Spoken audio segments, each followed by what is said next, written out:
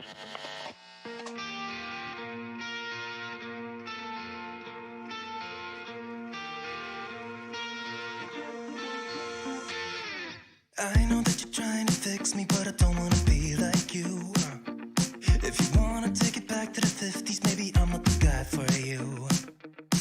You're dying not to work, but work until you die, you know that's true. Have you thought it through?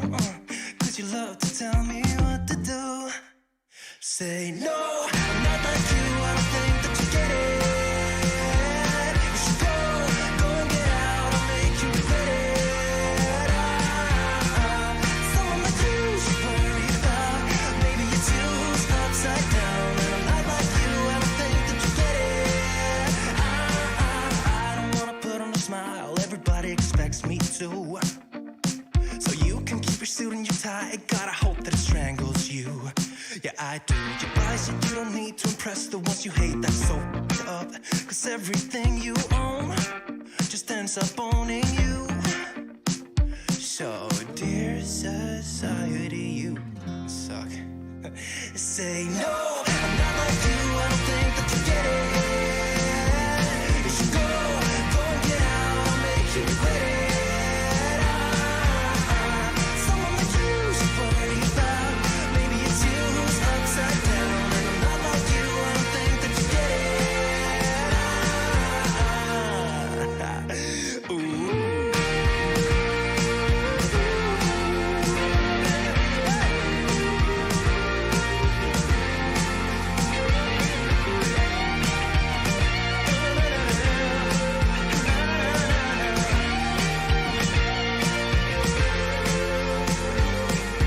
Dear society, you suck. Am I the only one who's outside of this box? Who cares about your posts? I know they're only fake. Show us what you own and how much money that you make. Yeah, I know that you're trying to fix me, but I don't want to be like you. Keep your stupid job, pretend that you're the person you wanted to be. And you're dying not to work, but work until you die. And you're dying not to work, but work until you die. You're dying not to work, but work until you die. You're dying inside. Say no, I'm not like you, I don't think that you get it. You should go and get out, I'll make you regret it. Someone like you should worry about. Maybe it's you who's upside down. I'm not like you, I don't think that you get it. Yahooza.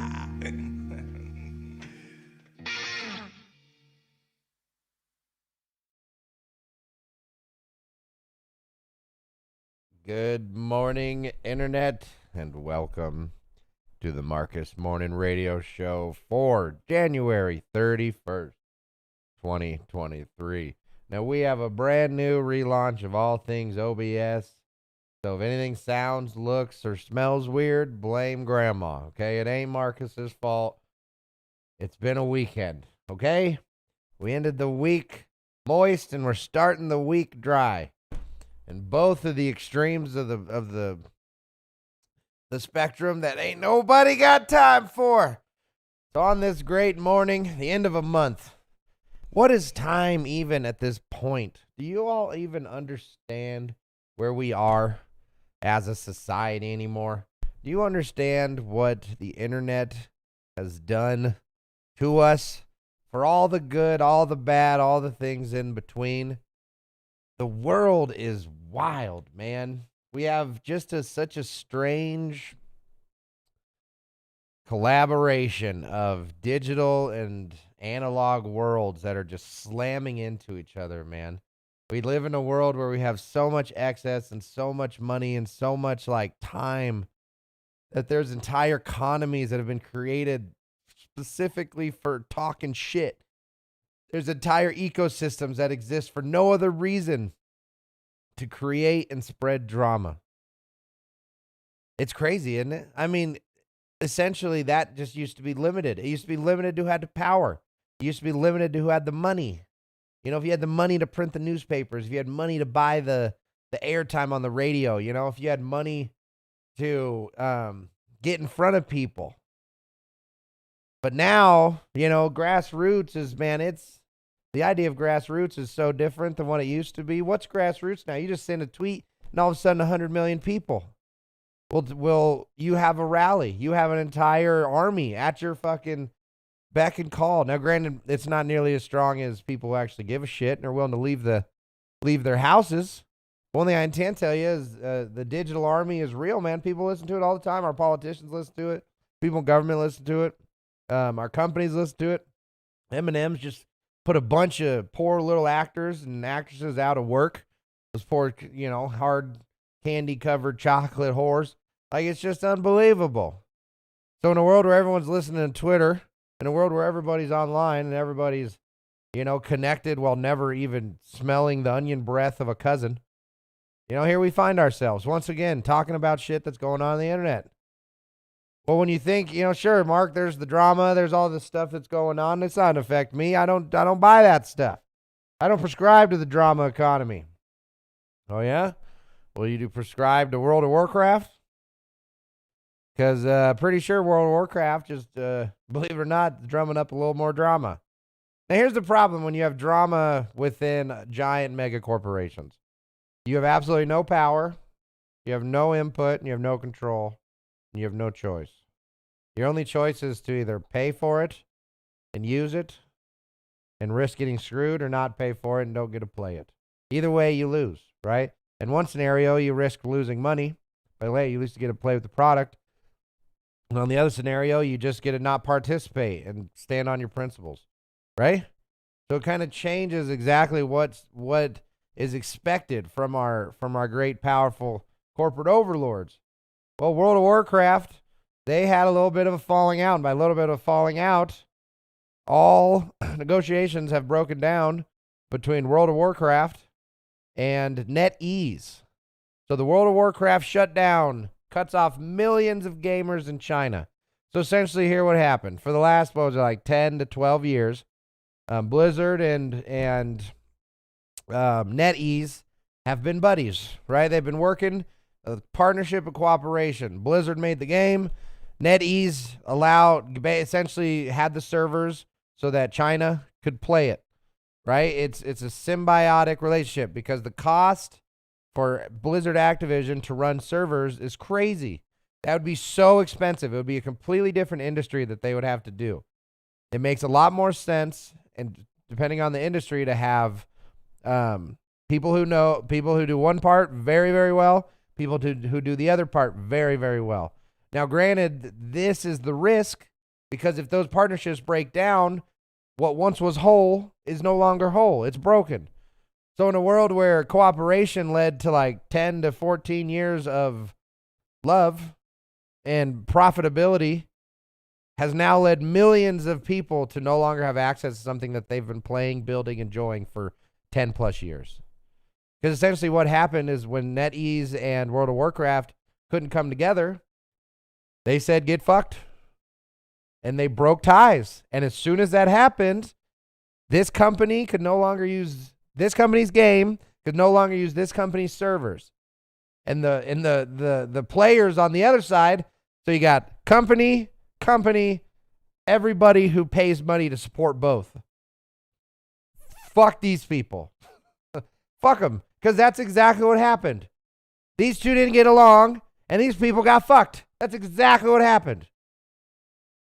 And I just think when it comes to a business, how you lead your company into these types of situations truly shows where you consider your client base, right? These aren't gamers who lost access to their account. These are wallets that are closed now. And they made the calculations, they ran the numbers, and they decided that these million plus people, it's worth it. We're making enough money, we can justify it. And I think that's a failure on both companies. It's a failure on Blizzard, and it's a failure on the NetEase. And I don't care what side of the argument you land on. This isn't a team thing. There's one team, the consumer. The consumer is the team. So in a world where we don't want the consumer to continue to suffer, what power do we have, right? What power as the consumer do we have? When you got Blizzard, multi-billion-dollar company. NetEase, multi-billion-dollar company. And then the consumers. Where's our power in that? And our power is in our wallet. Our power is in our wallet. But how do you get the masses of individuals to collectively act as a unified force of morality? You fucking don't. You don't. Now, what you do, though, is you spread the word. You spread it with intelligence, you spread it with respect, and you spread it with the intention of making the world better. We're not just here to complain. We're not just here to bitch and moan about WoW and Blizzard. We're here to tell them that if you screw with us, we're not going to give you our money anymore. And I can promise you right now, if all of the WoW gamers not in China in solidarity canceled every single one of their accounts, China would have their WoW back in one day, 24 hours. But if there's no unified front, they have the power, they own the battlefield, and unless we fight, you'll never get WoW back. So ultimately, you got to choose. Am I willing to sacrifice a little to gain a lot? Or am I willing to sacrifice it all to gain what's right? And only you can answer that question.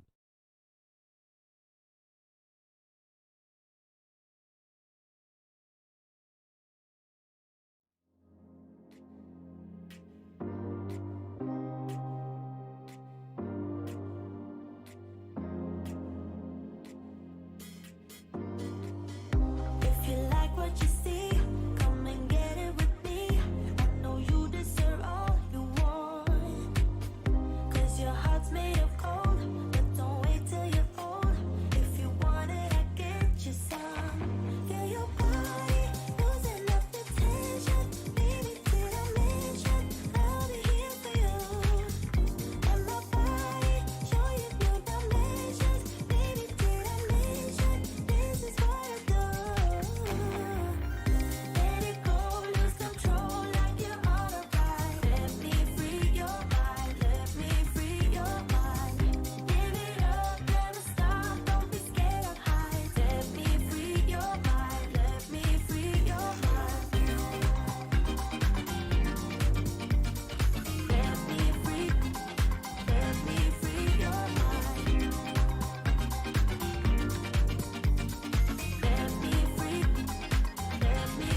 your mind. If you like what you see, come and get it with me. I know you deserve all you want. 'Cause your heart's made of gold, but don't wait till you're old.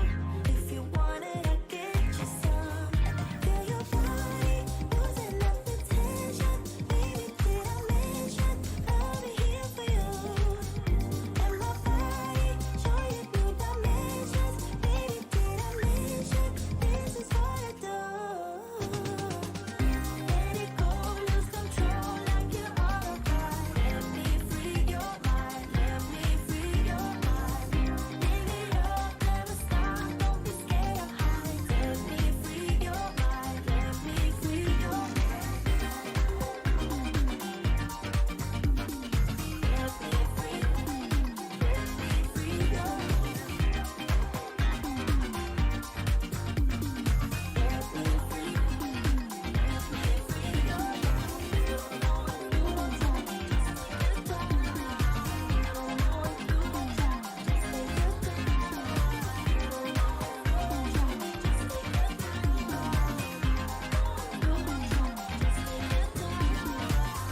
Live it up, never stop, don't be scared of heights. Let me free your mind, let me free your mind.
All right, gee, that was Seize It by Top A Machines.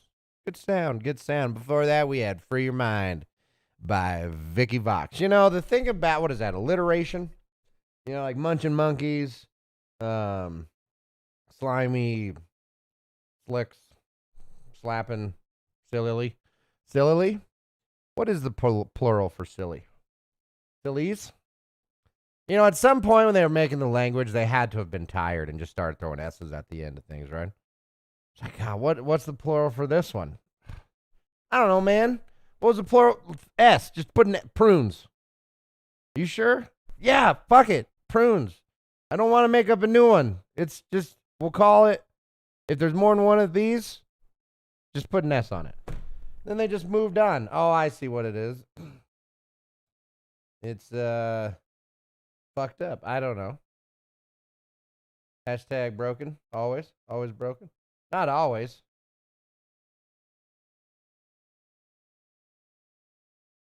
Not sure how to fix it. I'll have to mess with it. Because it's starting over before it ends, and it ends before it starts over. What do you do there? But that doesn't matter. You know what does matter? The price of coffee. No, I'm just kidding.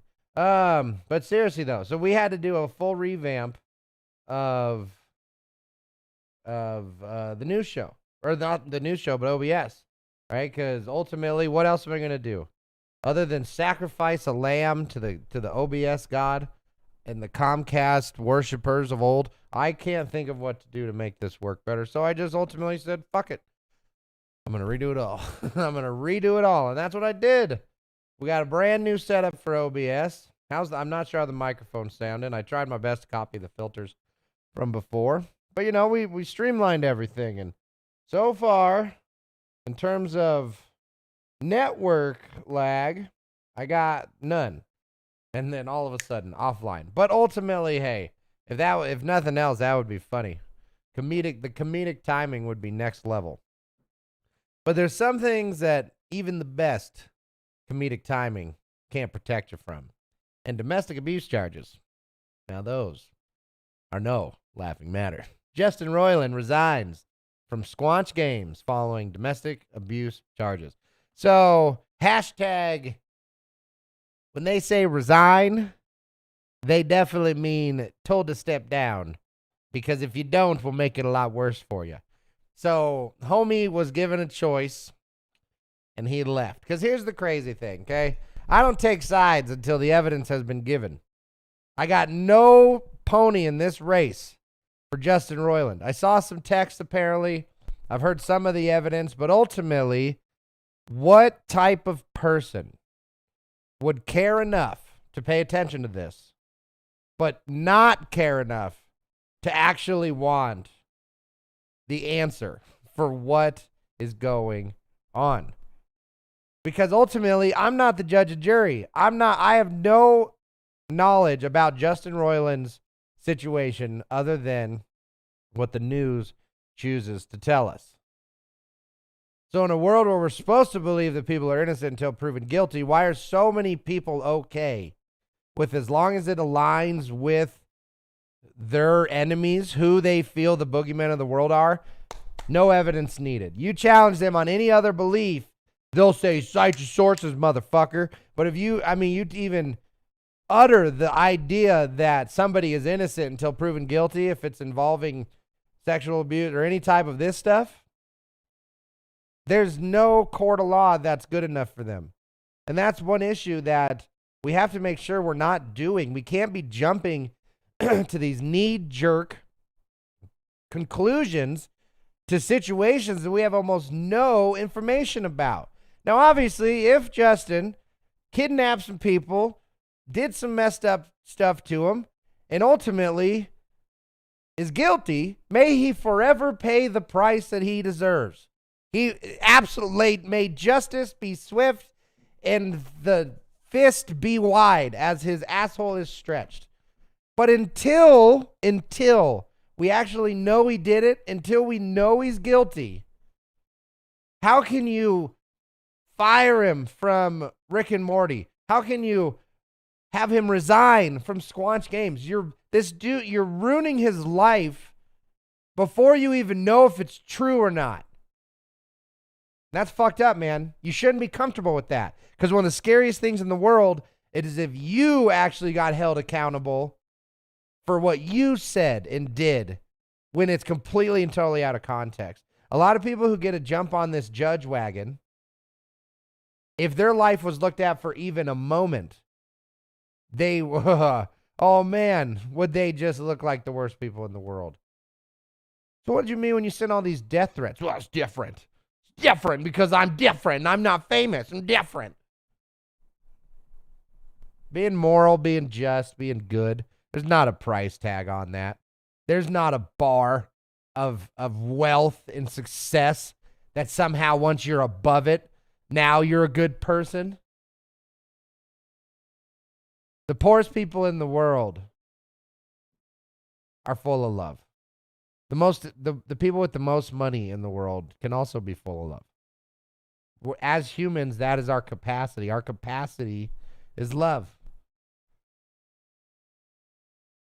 So how come, if it's so easy to love, why is it so easy to hate?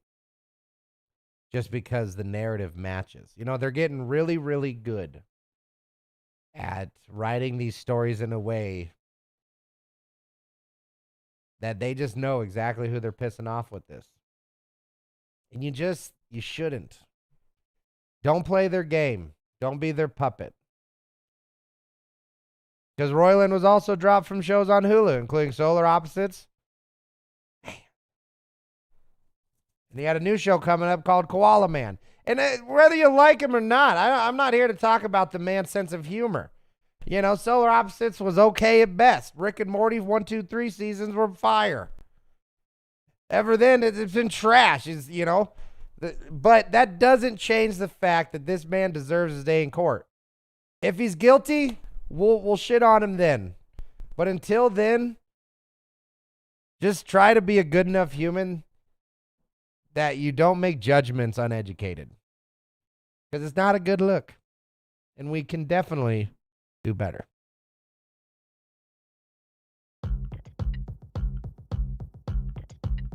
You wanna ride on my wave just because it's fun. You wanna be in my space, too close to the sun, don't seem to care if it's safe.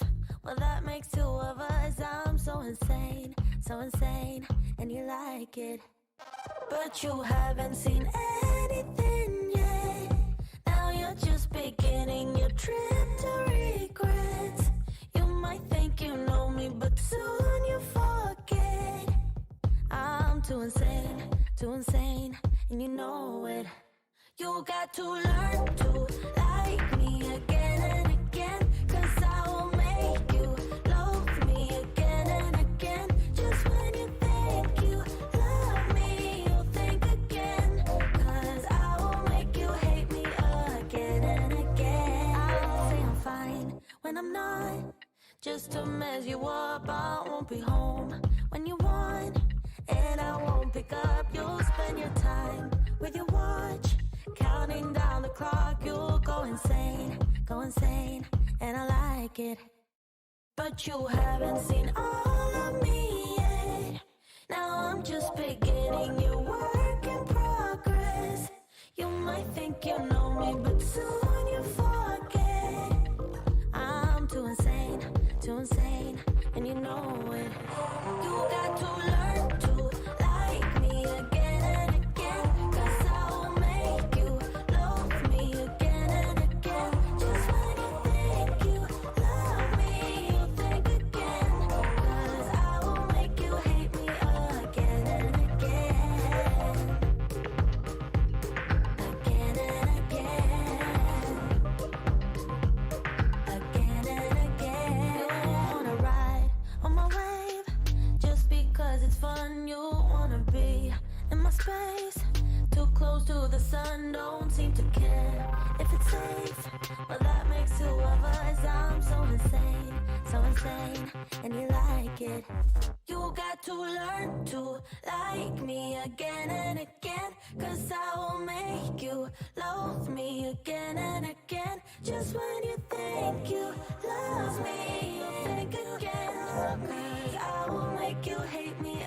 again and again. Got to learn to like me again and again, 'cause I will make you love me again and again. Just when you think you love me, you'll think again, 'cause I will make you hate me again and again. Again and again. Again and again. Again and again. Again and again.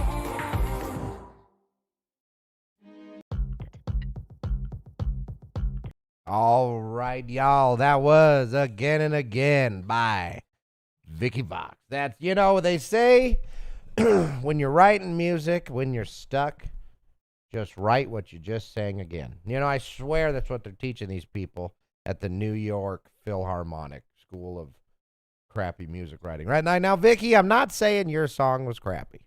Okay, it had a great sound. But what I am saying is there is a limit to how much you can say and repeat a word. And as you stated so perfectly, you said it again and again and again.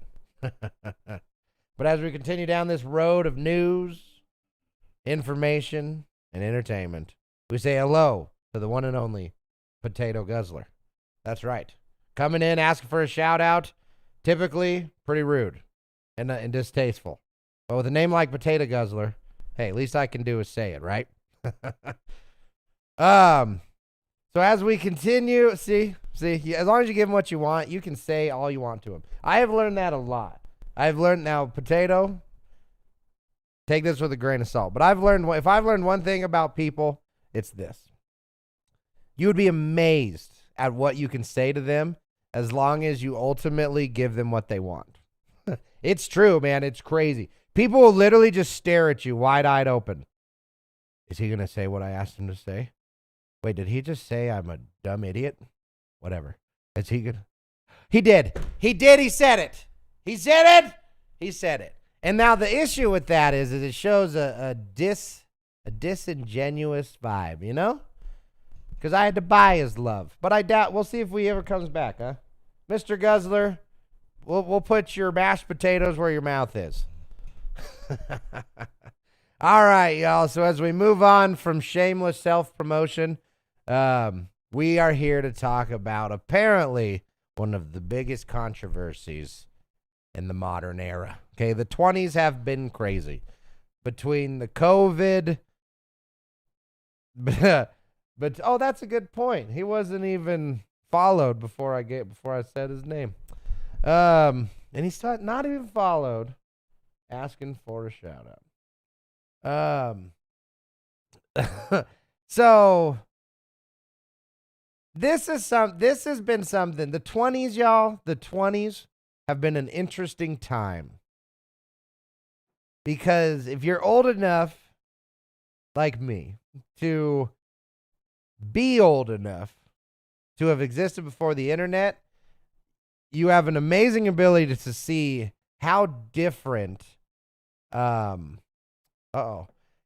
different the way that we interact as people have become, right? Because before the internet, the way that you received information was relatively small, okay?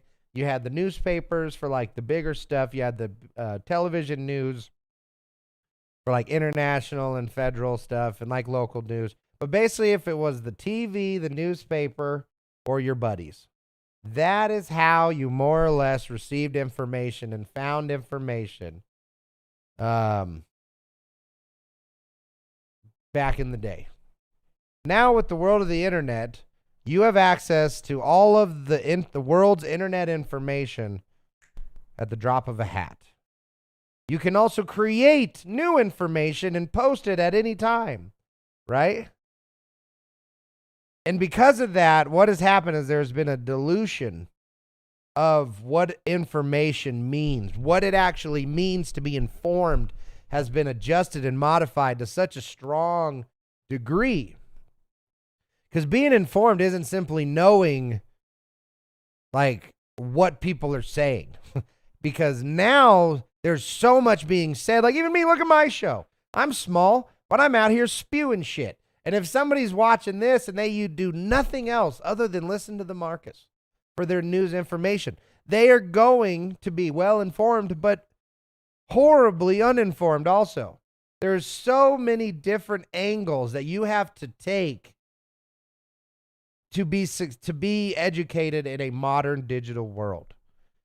Because now we have a point where just by watching a different news network, you will have a different version of the story. Now, we've gotten so far from our news organizations educating people compared to competing for entertainment views. It's crazy. When you watch the pundits on these news stations, and I'm talking everyone from Fox to CNN, MSN, they're not informing you anymore. They're telling you what to think. They're sharing their opinions. And well, they're sharing the opinion of somebody. But when you can watch a montage of 25 different news stations all saying the exact same thing, we have a problem. We have a problem where the information is not genuine anymore. We have a problem where instead of being informed, they're just trying to make everybody think the same. And that is dangerous, man. Much love, Story. It's dangerous. It's truly dangerous to try to have a population where everybody thinks, acts, and does the same stuff. You are neutering humanity if you have that expectation. Every individual has this complex system of like wants and desires, and how you fulfill those wants and desires is so unique to all the different people, you know? So by trying to get everybody to live the same, walk on these streets, walk on these hikes, eat this food, watch these shows, there's one way to live and one way only. Essentially what you're having is a bunch of steam kettles, man. You are plugging up the only outlet that people have to feel like a human anymore. And it can't be good. There's no world where it's good, where we all think the same thing, say the same words, watch the same fucking world, man. We are not a curated garden. We are not predetermined freaking robots that can just be told that this is the best and only way to live. You're better than that. You're more complex than that. You're a human being, damn it. Groupthink, 1984 is a warning, not a blueprint. Exactly. And what happens when you plug up a steam kettle?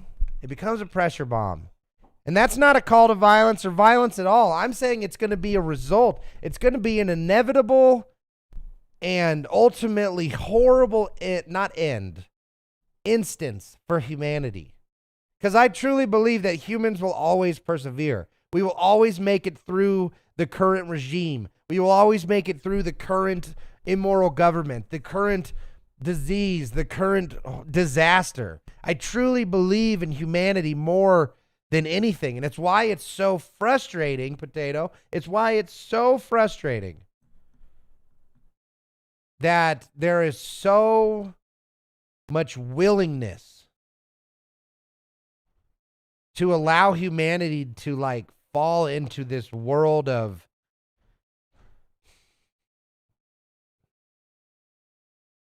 non-living.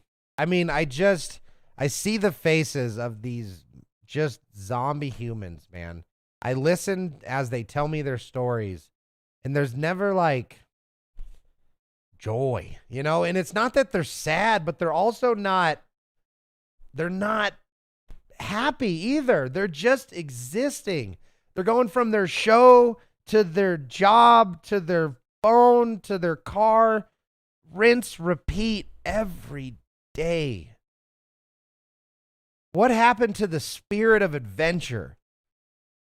What happened to the embracing of chaos? Why are we so uncomfortable as a species? to the point that we are enforcing it, or we are essentially under the threat of violence through police, financial fines, and other control mechanisms. We are being forced into servitude through fear. They don't have the power, but what they do have is the ability to legislate. And the moment you can be trespassed from a public park for feeding cats, yeah, that'll be a story later. Well, another day. We've gone too far, man. We've gone too far. And there's a very fine line between living as a society and still maintaining your individuality. And we've done it for years. There's no perfect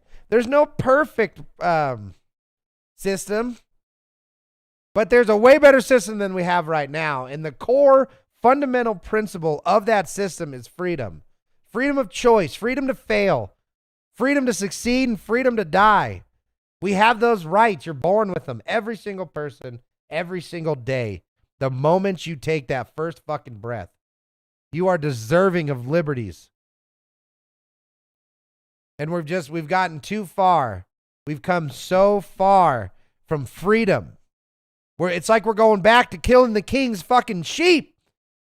Like, you know, we collect rainwater. We got to worry about the knights to come and fucking take it, man. It's too much. It's too much. People live in a state of, do I need permission? Do I need permission to do this? And no, you fucking don't. You don't. Everything you do in your life is not requiring of a permission slip from mama and papa government. I hate that mentality, because what it leads to is a bunch of assholes calling the cops anytime they see somebody doing something they don't like. That is not the world we live in. You see somebody doing something you don't like, as long as it's not violence, that's it. That's as far as it goes. Live your life. Live your life. And as much as we have to push back against the bad people who do shit in the middle of an airport, saw this one the other day.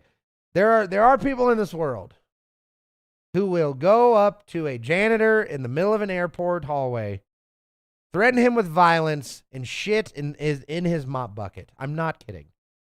And the whole, 25, 30 plus people just walking past, watching it happen and laughing. That shit will always exist. We have people in this world that will shit all over us living a normal life.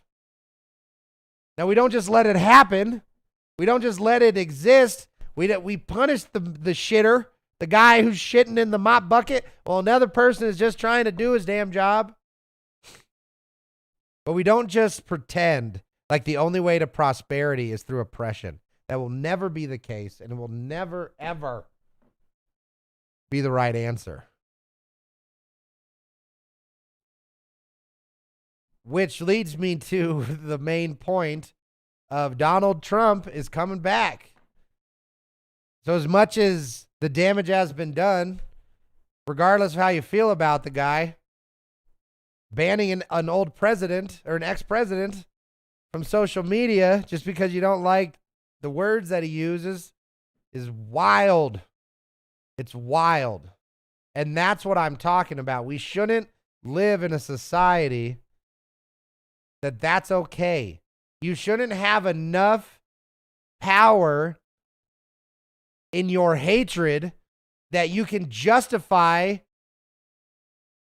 destroying your enemies. That's the thing that doesn't make sense to me the most. Okay? I don't give a shit what you think about Donald Trump, President Trump. Same way I don't care what you thought about Bush, and you don't care what I thought about Obama and Biden. That's not the part that matters. The part that matters is if you're okay with destroying your enemies. Do you find joy in the suffering of people that you have determined to be your enemies? That is the mirror. That is what you should be judging yourself upon. How do you celebrate the sufferings of anyone? Because regardless, if you feel that they're the worst thing in the world, what type of person rejoices in suffering and sorrow? What type of individual finds joy in the pain of others? I would argue, the very same person that you're hating. So as you look in the mirror and understand, wow, I am literally bursting with joy at my enemy being defeated. Jeez. I'm like stuffed up and runny at the same time. But as you sit there and you tweet, big win for whatever, our team today, way to go. Man, I hope when they raided his house, I hope that they scared the shit out of everybody. Like, you are wishing that on people. So who's truly the bad one here? Who's the one every day going onto social media searching for their enemy's pain? Because if it's you and you have that much hate towards something, towards someone that you've never met, what's your heart saying, right? What are you imparting into this world if that is your mindset? And what happens is when individuals and companies and institutions, that's the word I was looking for, when institutions have so much power that more or less at the flip of a switch can uproot a president's ability. Now remember, this is the same president that can push a button and send nukes. This is the same president that controls the biggest GDP in the world. This is the same individual, by title, the most powerful person in the world. Whoever holds the reins to America is the most powerful person in the world, just simply from logistics alone. But with the flip of a switch, the most powerful title in the nation, in the world, can be silenced due to, I don't like them. So my biggest question to you is, so what happens when that power gets shifted to the other side? So as you stand and rejoice at the defeat of your enemies, what do you think they're doing? They're rebuilding, right? Free world. That's hilarious. But they're rebuilding. They're recouping. They're ready to relaunch the attack, counterattack, push back. Because what does resistance meet? More resistance. What does violence meet? More violence. So as we fight this culture war back and forth of making up enemies and making up these battles and these war fronts that we all have to fight, we all have to support our teams. As we fight this digital stupid battle that is flushing into the real world, and normal everyday people are getting screamed at simply for being in a certain location. So when that hate mob changes and the power shifts, and where you once were rejoicing at your enemies being defeated, but now they have the same power that you demanded be used against your enemies, well, now the sword is in their hands. The sword is swinging, but it's in your direction. Isn't that scary? Donald Trump writes a bill that makes it so that anybody who talks out according to him gets banned. Is that the power you want? Is that the precedent you want to set? No. Do you want to set the precedent that when we're pissed, we burn down buildings? No. It's ridiculous. What world are you hoping to build? What does your future look like? Because it looks like it's fire. It looks like it's pain, and it looks like it's hate. Because you're not doing anything that's making the world better. So as they try to distract us and continue to make us fight and have enemies amongst each other, because God knows when this happened, the whole fucking internet exploded, right? Because Donald Trump's back. Hey, let's start yelling at each other again. It's almost like anytime we start getting a little too together, they just drop some stupid bomb. Remember monkeypox? Yeah, most people don't. But goddamn it, if they didn't try.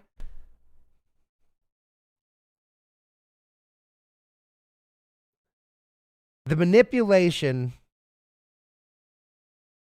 needs to stop. Because as much as that the reality is, the truth will only set you free if you're willing to believe it. But just because people don't believe it doesn't mean it's not the truth. And when you stand from a place of, I don't know,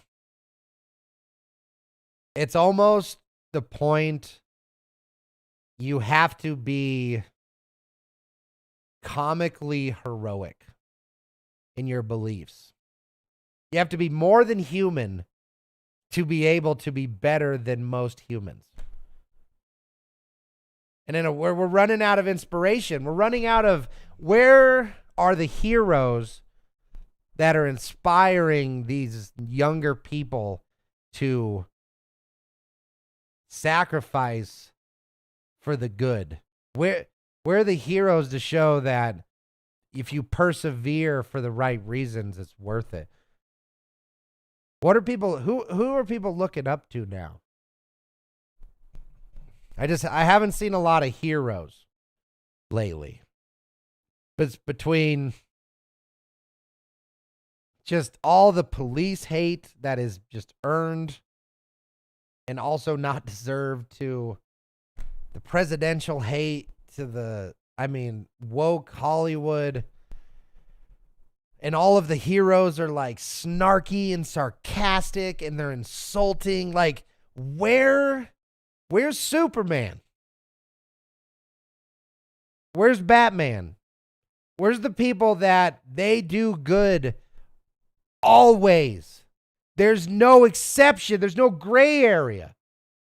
We have fallen into this generation of snark and hatred, and there's nothing to aspire to anymore. So in a world where we need heroes to look up to, we need symbols. Be that symbol. Be that hero. You don't have to be able to fly and wear fancy underwear to save the world. You just need to be a person that's worth looking up to, so that other people around you can look up to you as more than just a typical human being who gives in to their vices, gives in to their shortcomings, and ultimately just gives in to being human. Be super, because we need it.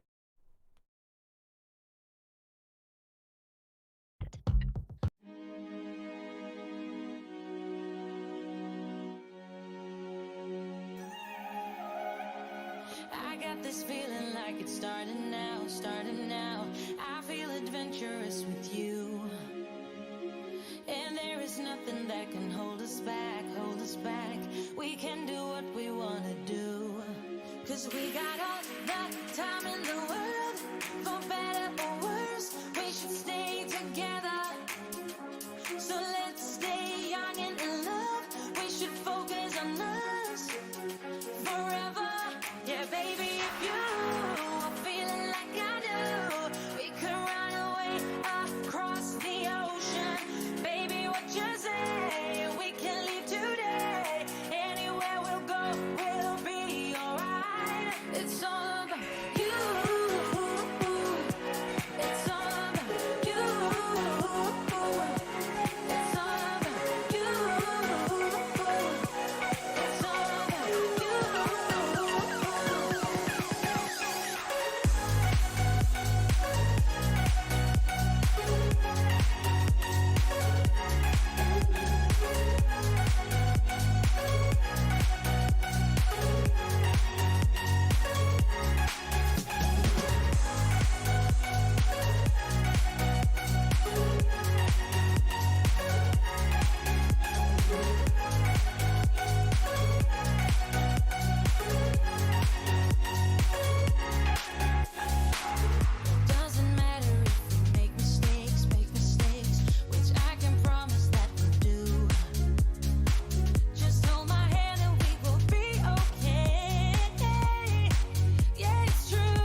That was It's All About You by Bassix, featuring Frigga.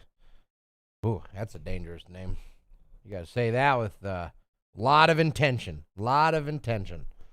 So, y'all, today, January 31st, the end of a month, the beginning of an era, and ultimately the start of something fantastic. Okay? This has been your Marcus Morning Radio Show, but we're not done. We got more going on. The show continues after this. But today we had a lot of fun. We talked about World of Warcraft. Fucking over. Basically, 1 million plus of their fan base. Thanks for your money, suckers. And then NetEase as well. Y'all both kind of screwed them over. So as the people in China wait, because you know they're coming back, they're going to they're finding another company. They're going to find another company. But while you wait, World of Warcraft, but it's an I. What would make the I turn into an E? Good luck, though, because, man, y'all going to need it. Justin Roiland, good luck, man. I know your career's basically over now, but hey, hopefully you put that money somewhere, because you're pretty young. Not a bad age to retire. But I can only imagine, as a creative, that's all you want to do. Once you make it, once you're actually making your ideas professionally, I think it's less about the money. Because I can't imagine anything more satisfying than just walking into a studio and just kind of talking all things frickin' creativity. No, I want it to look like this, or would this be funny? So if he does end up being innocent, that sucks, Justin. But if you did it, may your butthole forever bleed. That's all I got to say.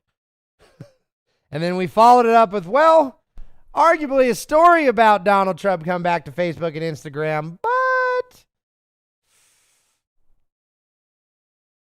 we really ended up talking about what it means to be an awake society, not being controlled by the very small masses. The truth of the world is a complicated one, filled with several different sources, angles, answers, and hypocrisies. Depending on where you're from, how you're raised, and what you do, your thoughts will vary widely from even a person that could have lived as close as your neighbor. So in this complex world of trying to figure out how the hell do we do it right, instead of trying to figure out how to do it right, maybe we should just focus on how to do it best.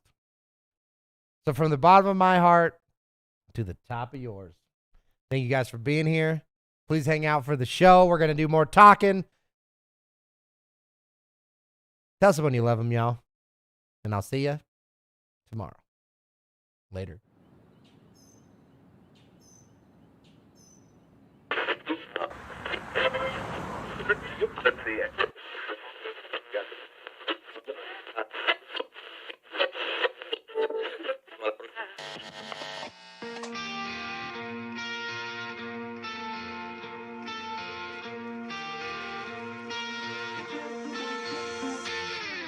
I know that you're trying to fix me, but I don't want to be like you. If you want to take it back to the 50s, maybe I'm not the guy for you. You're dying not to work, but work until you die, you know that's true. Have you thought it through? Cause you love to tell me what to do. Say no, I'm not like you, I don't think that you get it. You should go and get out, I'll make you regret it. Someone like you should worry about. Maybe your two's upside down, and I'm not like you, I don't think that you get it. I don't wanna put on a smile, everybody expects me to. So you can keep your suit and your tie, gotta hope that it strangles you. Yeah, I do. You buy shit you don't need to impress the ones you hate, that's so up. Cause everything you own just ends up owning you. So, dear society, you suck. Say no, I'm not like you, I don't think that you get it.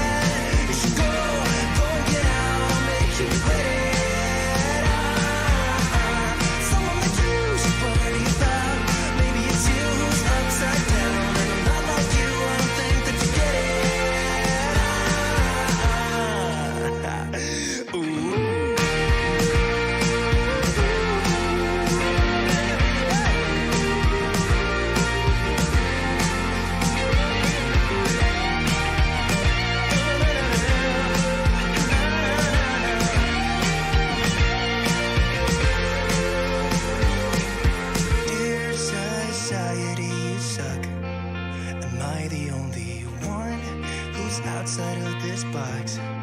Who cares about your posts? I know they're only fake. Show us what you own and how much money that you make. Yeah, I know that you're trying to fix me, but I don't wanna be like you. Keep your stupid job, pretend that you're the person you wanted to be. And you're dying not to work, but work until you die. And you're dying not to work, but work until you die. You're dying not to work, but work until you die. You're dying inside. Say no, I'm not like you, I don't think that you get it.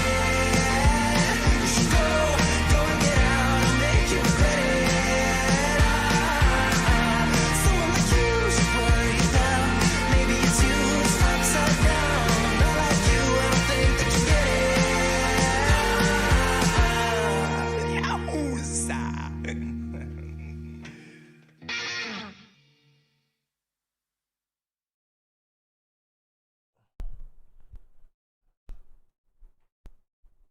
Oh, that's good.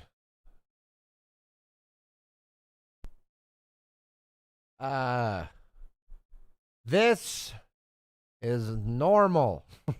Nobody panic or worry. I just popped in to say we'll be right back, and I was greeted with this. That's good.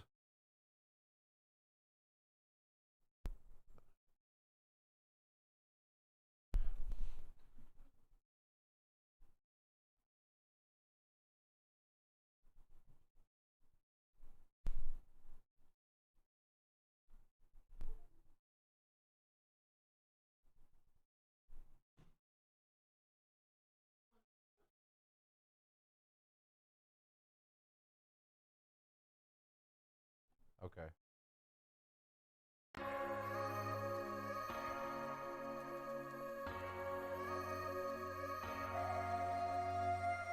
I'm thinking back on all those times when I felt closed up from all that I could become. Eager but too scared to climb. Wanted to please my friends, but it felt like the end of myself. I was shut down and all drained out. I was lost, so I had to change. Yeah, I shook off all the bad vibes, cut me loose from the pettiness they turned on me. But now I am perfectly free to be me. There we go. Add the jiggler. Just a little jiggle.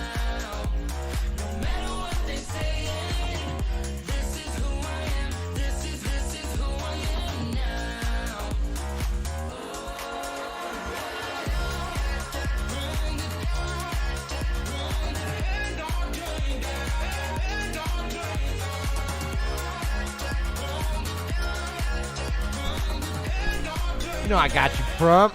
But seriously, I had to, same Crump. Full uninstall. Full uninstall. All right. Oh my gosh. All you amazing people. Thank you for being here. Okay. We are going to start the show here in just a second.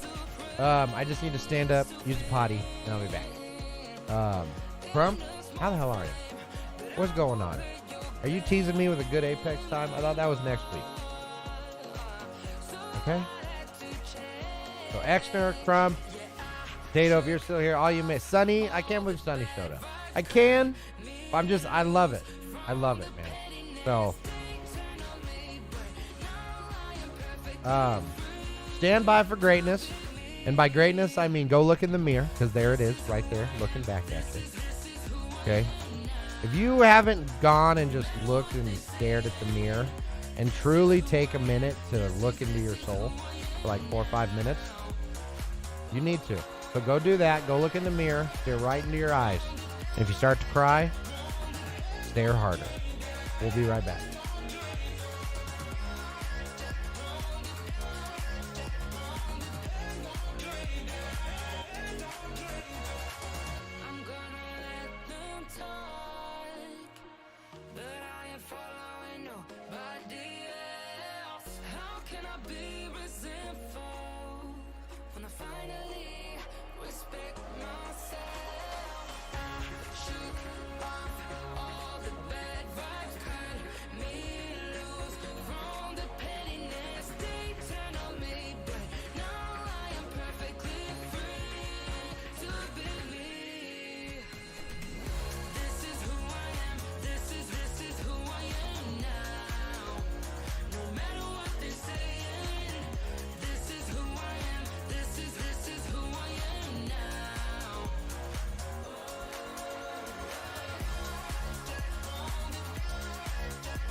He is a bunny cult leader.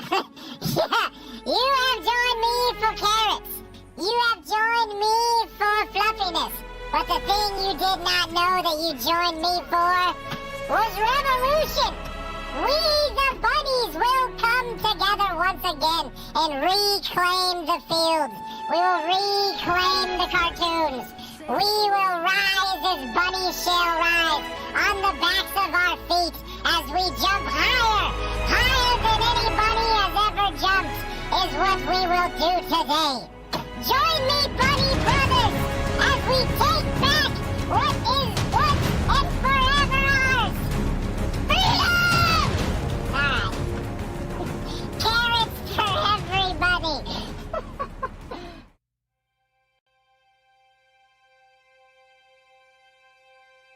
This is a public service announcement presented by Professor McMarcus. 10.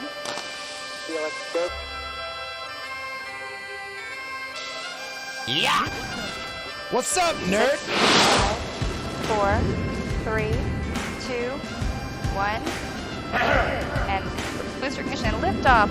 Greetings. I am Markus. Foles has the first name, it's K-E-N-N-Y. I'll try to fix it while I'm talking, but it's still not working. I tried to get that. You know, I go in with such an open mind. The streamer. That's y'all want. People. You know what? That's what gets me every time with this. I can never. I can't do what these assholes do. I can't think that old people in the past were stupid. The bald man. And you all need. Ooh, let's go. Come on. No! Sarah! Why? You see, for Marcus is not a title that I take lightly. Right? Like, everybody, you know, it seems like, hey, look, Marcus is a curmudgeon. That's bullshit. I'm not a curmudgeon. Don't you ever forget that you're not here on earth. You have a purpose, and therefore, you were on purpose.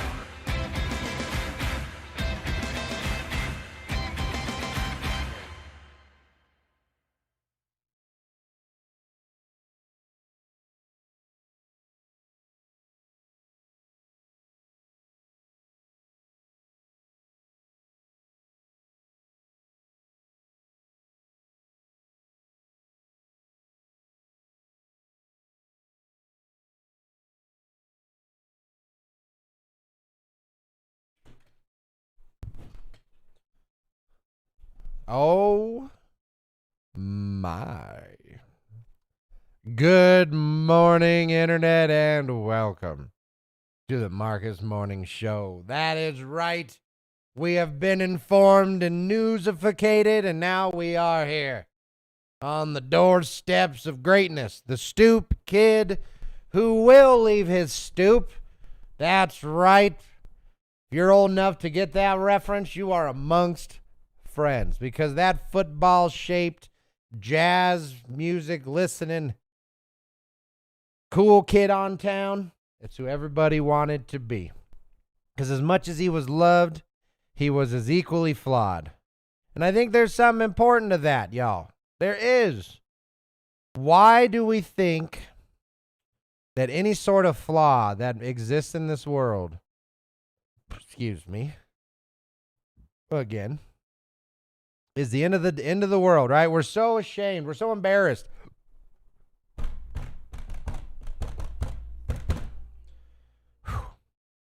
Man. Why do we put so much emphasis in being right all the time? Right? And I know exactly why, but I asked the question to plant the seed. Okay?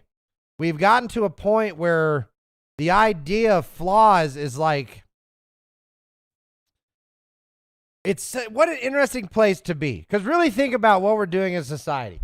So we are uplifting some of the worst people in terms of like, they don't bring any good to this world. They bring apart chaos. They breaking down systems, you know, because in the cycle of cultural revolution, okay, what does it actually look like? And what does it mean? Whoops.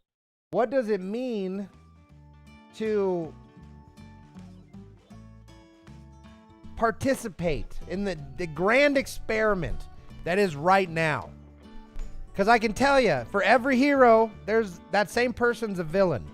As we expose ourselves to more and more people and from different parts of the world, all of the individual tribe mentality still applies. So when you're growing up, you're going through school, right? You have your friends groups, and then there's the jocks and the nerds and the emos and the whores and the douches and just all the different groups of friends, different personality types who naturally grow towards each other. This is a fluid situation. You don't force friendship upon each other.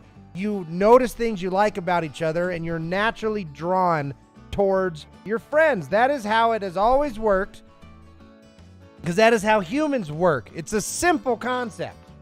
Okay, but what happens when we think, because we have science and studies, that all of a sudden we apply this data that is created to judge millions, but we apply the findings of millions to the groups of 2s to 5s. It's a stupid logic jump. Because ultimately, how are we just trying to preordain and predetermine everything that should happen? Okay, kids are supposed to act and look and do and be this way. Adults are supposed to be and do and act and look this way. Look at all the data. Look at all the data we have. You know what that data shows? Dick all. It just shows the data points that you have collected from what you could witness. We're treating society too much like a video game. Really think about it. Okay, for all you gamers out there, all the people who ever played SimCity, you built these games, right? You built the people. You could just, if you wanted to lower pollution, you just slid that bar that said ride more bikes. Okay, if you wanted to make more money, you just slid that interest rate bar up higher, right? That is how our government is treating us now. They're not treating us like we're normal people. They're not treating us like we're human beings that are walking and doing shit. They're treating us like we're NPCs, man. And that should bug you. That should bug you. And it should also be awakening if you're treating other people like NPCs. You don't just get a blow up on a barista because she didn't put a heart in your mocha frappuccino. It's not how that's not how it works. That's not how it works. It's a humility that has just been lost. And it's not hard to get back. It's not hard to get back. We got to stop rewarding vanity. And I don't mean like beautiful people. I love beautiful people. I mean vanity and the look at me. Look at me, everybody. And that's really ironic for a streamer to say, right? Look, literally, for the love of God, look at me. Please. I need it. But as much as I want to succeed because people are looking at me, I want the world to succeed. That's what I want, man. I want what this mouth does into this little microphone right here and blast it into y'all's faces. I want the world to be better, but also I need money to live. And here we are, right? I'm on the vain train of greatness, and I ain't about to stop. Because the ironic part, I was thinking the other day, what would it, so now I have, tens and thousands of people that are watching. And I genuinely got nervous. I've been on the stage before. I've been in front of crowds. And there always is kind of like a performance anxiety, just a little, because it really matters to me, whether it's a group of one or a group of million. I'm performing for somebody. I'm putting on a show, and I want it to matter. I want what I do to matter. I want it to be good. And if we cared more about imparting good into this world, truthfully, you don't got to sugarcoat and kiss everybody's ass and pretend that the world's sunshine and lollipops. If somebody's being bad, you tell them. If somebody's being shitty, you tell them. If you have the right, if you've taken the time to invest in their lives enough to truly understand if you know how and why they're doing what they're doing. Because if you're not on that level with an individual, who the hell do you think you are to judge them? You don't know the comings and goings. You don't know the intricacies. And that's the problem with this global mind think that we all just think and do and act the same. That's not how that shit works. The global part, the big stuff, we get to understand the concepts. We get to understand the principles. But outside of that, should you really be able to say like, fuck Elon Musk, I hate him? What? Right? Or like, that one guy, man, fuck him. It's just, even if you're right, what are you gaining by shitting on a stranger, man? Okay. That's funny, wife. Because ultimately that energy could have, it got used. That mental energy that you spent telling Musk to go fuck themselves or in their mouth bucket, right? That mental energy that you used to spread that fuck this guy tweet or fuck this person conversation.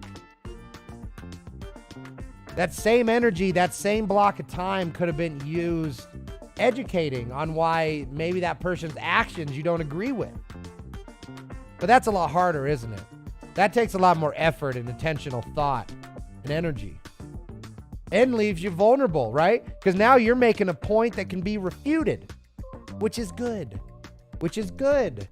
You should have a desire and a drive in your body to be wrong about the bad stuff. I say it all the time. I hope I'm wrong about this. I hope I'm wrong about this. Now, granted, do I think I'm going to be wrong? Fuck no, I'm right all the time about negative stuff. It's crazy. But when I am wrong, I love it. I absolutely love when I'm wrong about the bad stuff. And I'm telling you, in a world where you work towards that being your default, you will be better. You will be better because of it. You will, man. And the world will be better because of it. People will look at you differently. They will see you as the exception. Like, yeah, man, he's got his principles. Now, granted, they might not always like you because, you know, standing on a bed of principles isn't very comfy. But it's right. In a world where it takes a village. I say that all the time. And what I mean when I say it takes a village, I mean that it's not so simple that there's one way to do it. You know, a village can be a village of one, but that one individual possesses all of the skill sets of a village. A well-rounded, multi-spective, that's not a word. Multi-faceted individual can be a village.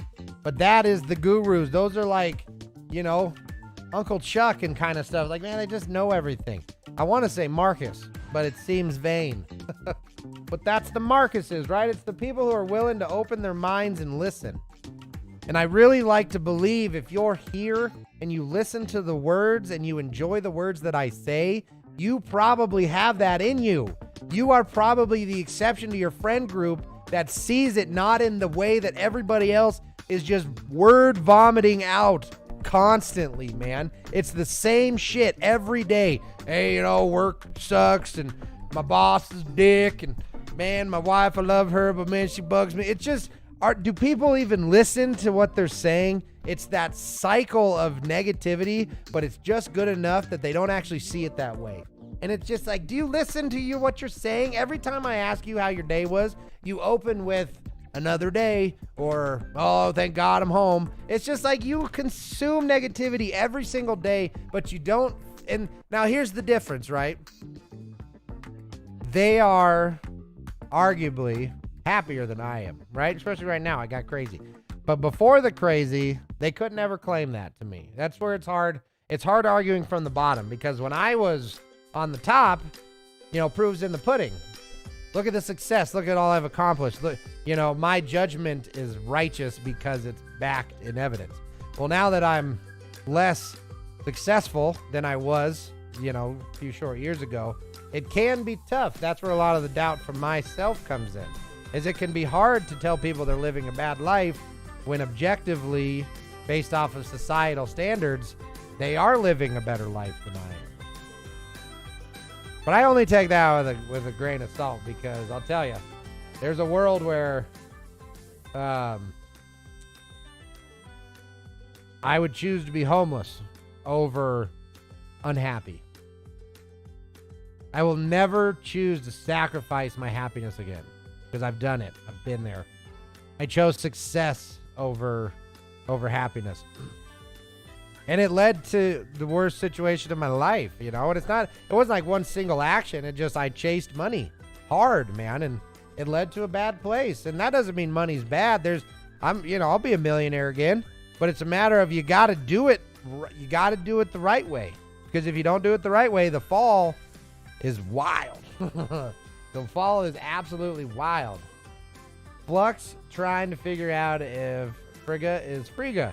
Frigga is a Norse god, so I'm going to go with I pronounced it wrong to get away from possibly accidentally saying a bad word. Well, Nim, and there you go, man. In a world of you should be able to say Frigga without being concerned, let's rejoice and say it correctly, huh? Because, man, as somebody who's traveled, as somebody who's been to other cultures and literally heard them, like, call each other cunts like it's nothing, it's the same way we say dude. Let me tell you how much I really care. Because I heard him. I heard you all, except for anybody who's overseas. Every American just shit themselves because I dropped the C word. But, like, once you've talked to somebody who... It's like you realize how silly allowing words to bug you is.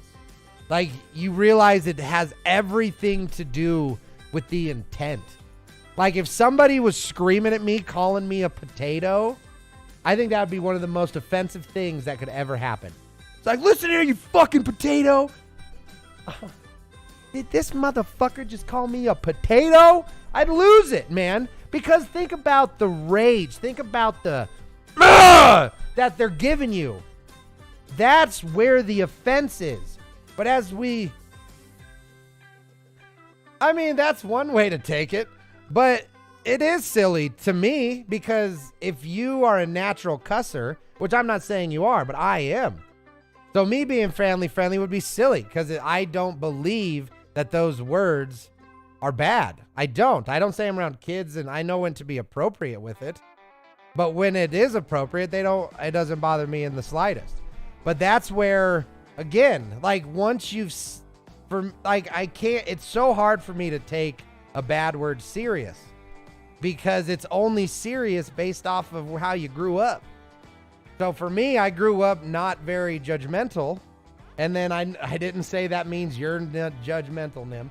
Don't take it that way, Jesus. But it's just like, I don't know. I really have always only cared about what was in people's hearts, the actions, you know, and calling somebody a bad word out of jest, I see nothing wrong with it, because I don't see the word as bad. Now, when a bad word is used with malice, yeah, that's bad. You shouldn't do it. And then also, I believe in, like, professionalism. You know, I don't like to see it typed. We all have our things, but ultimately, I only try to control that in my own world, which I feel Nim does too. He's never told me to. He's always super polite about his opinion on words and stuff. And I have no issue with that, because it's a respect thing. It's super easy to, if it's a reasonable request, to accommodate reasonably. And it's not any more complicated than that. You don't ask more than you should, and you don't expect more than you should. It's a give and take of understanding that we're all a little different, you know? And I don't know. It's not that, it's so much easier to kind of let bygones be bygones until somebody decides that their way of thinking is better than yours. No victim, no crime kind of thing. And emotions, That's tough to justify, man. It is tough to justify that somebody's emotional status could be enforced with guns. Because that's ultimately what it is. Having a law means that the police can use their power to enforce the law. It's that simple.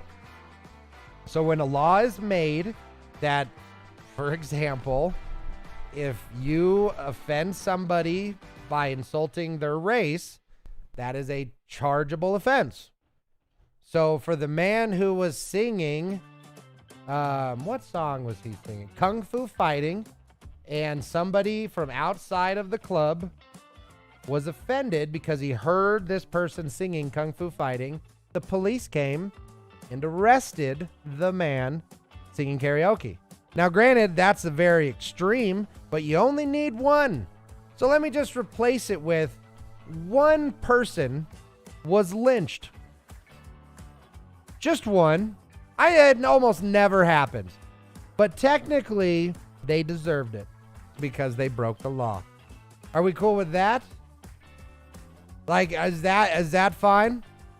How much do we allow our government to impose cultural limitation?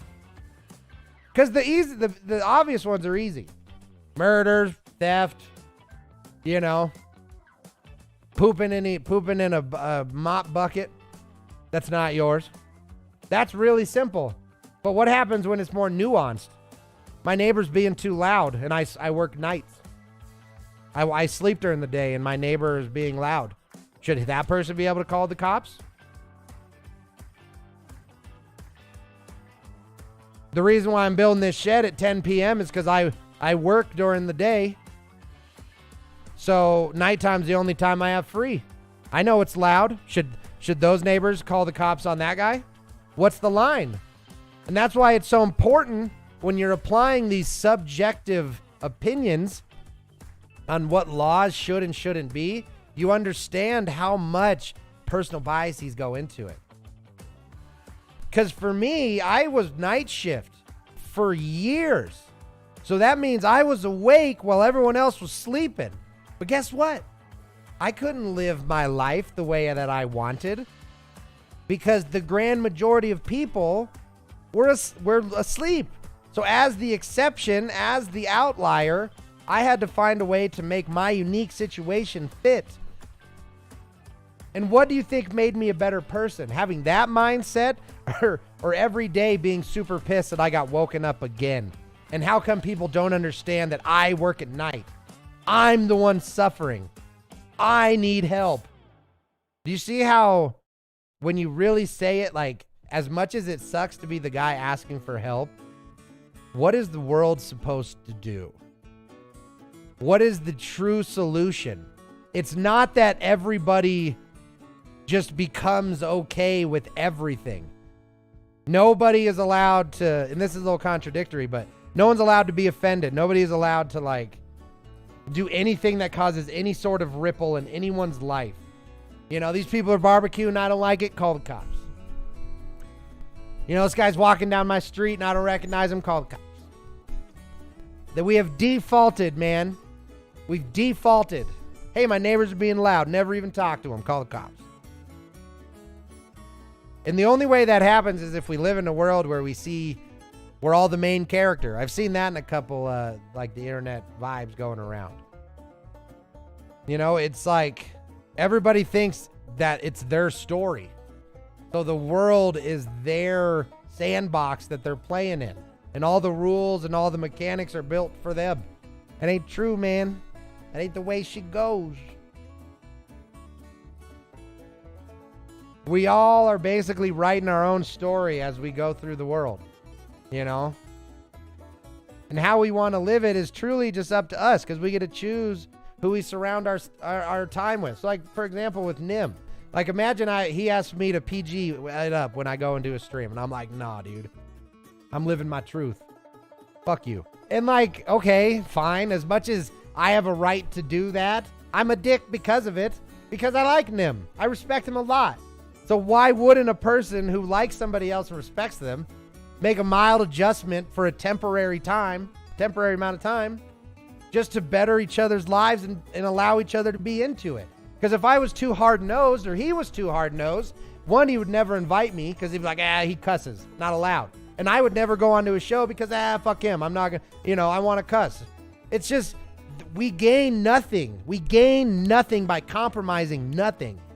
Because if we all pretended that we are 100% correct with no middle ground at all in the slightest, what do we gain? Nothing. Truly nothing, man. We gain anger. We gain frustration. We gain a divided and separate world. And that's not what we should do. We should be pushing for excellence. We should be working on laughter. We should be practicing comfort. We should be taking all the good things that this world's trying to give us and just propagate it to the highest level possible, man. It's not like the whole world's just going to be joy chasing and clout chasing, but it's going to be a world with a bunch of people who are just trying to make it awesome and interesting and exciting. It's a youthful mindset.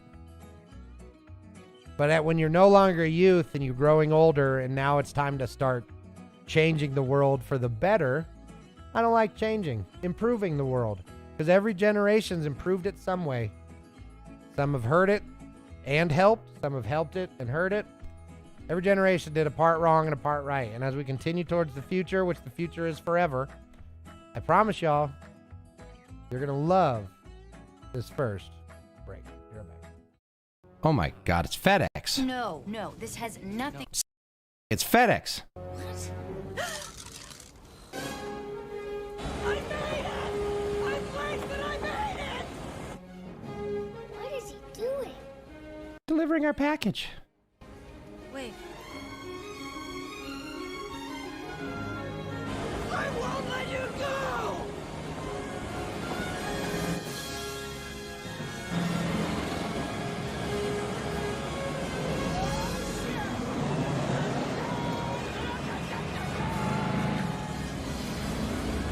Control 19, this is Tower 1511 Heavy, ready for takeoff.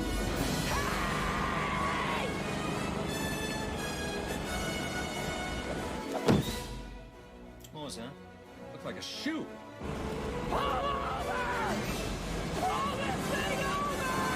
Control 19, some idiot has hijacked a flight of stairs. We're gonna stop this plane. 19 Control, we got it.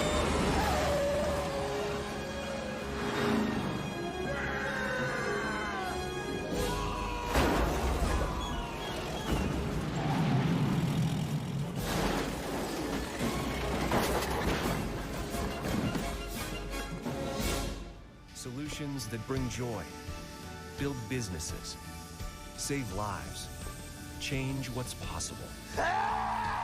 This is FedEx.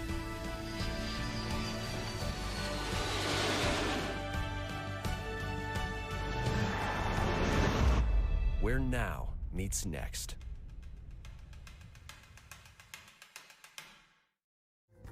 Hashtag not sponsored. That's right.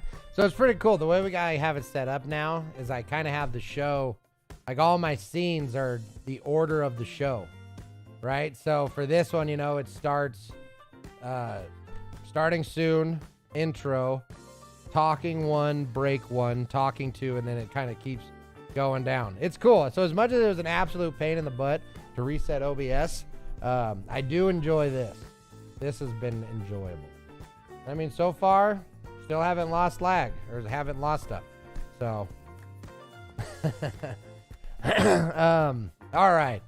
So again, for everyone hanging out too, thank you. Thank you for being here. Thank you for being part of the show. Y'all are the true ones. So Sonny, so who's your favorite Australian streamer, Nim? Are you talking about good old Muselk and all those guys? Because we love Muselk. We love him. He got he was the first real, I guess, streamer on YouTube or whatever. Not a streamer. He was the first real YouTuber that I watched religiously. Every time he had an upload, man, I watched. Or Nim. I thought I said Nim. Hey, what am I? Online personality? I'll take it. But no, what was I saying?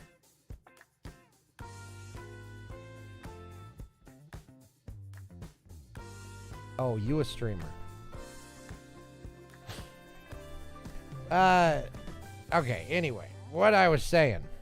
Nim was the one who said, I was asking about, yeah, thanks. Lindsay's on it. Lindsay's on top of it. She's on it like a bonnet. Because there's no way that I'm the only person that has heard that phrase. Now, be on a bonnet, very common.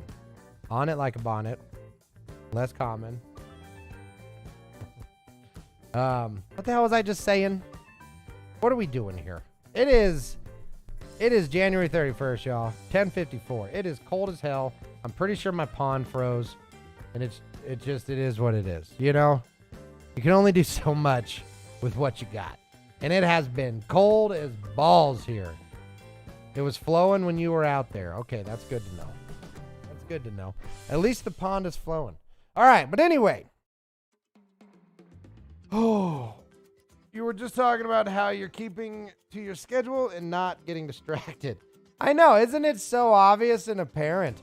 Well, so Nimmers, I don't have a plan for what I'm talking about, but I do have a plan for the breaks. Because what I ultimately want to do, here's kind of the overarching plan-ish, right, to give you guys.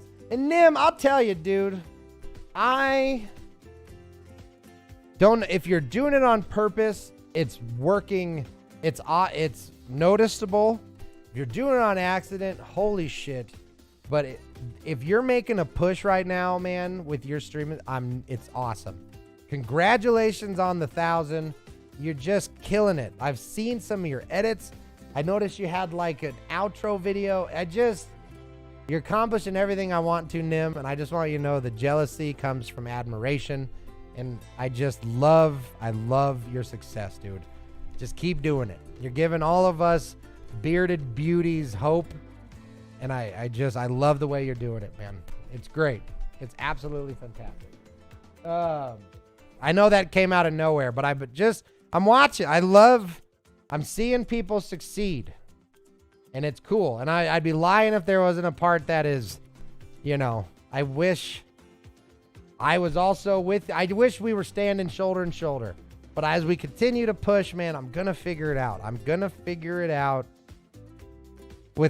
And I'm not saying Nim is doing this, but without compromising kind of the vision, I guess, on what I want to do. Because that vision always changes. But I do know that I have a vision. I have an idea. I have a concept, a pretty good concept of what it's going to look like. Me doing this, but on the top. Or like the upper middle. Because, geez, to do the top, the amount of effort. But, as I don't know what I don't know how to do is I don't know how to sell it. I don't know. There's so many different angles I could edit and grow this channel into the online presence that it is. Or that I want it to be.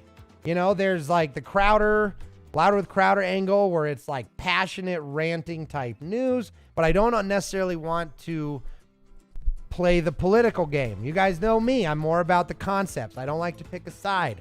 So it's hard to play the middle because who do you fucking market to? Right? But then with the Markus Radio Show, that's super fun. But I want that to be informative as hell. Right? So I want to make sure that that's really there for people who wake up and they want something to listen to in the morning, and I want to be part of their show, or their day. But then the Markus Show, like this part, I want it to be interactive. I want to talk. I want to, Nim, I want to talk with Nim and read things. I don't know. I'm always trying to do new things. I don't compromise my family friendly. Not going to happen. Yeah, who's asking you to? But that's great. Because knowing that he wants to be family friendly, it's rails, but in the good way, right? I'm just going to go live and see what happens, right? I don't necessarily have a vision. I just know that I'm going to push the button and I'm going to grind every single day.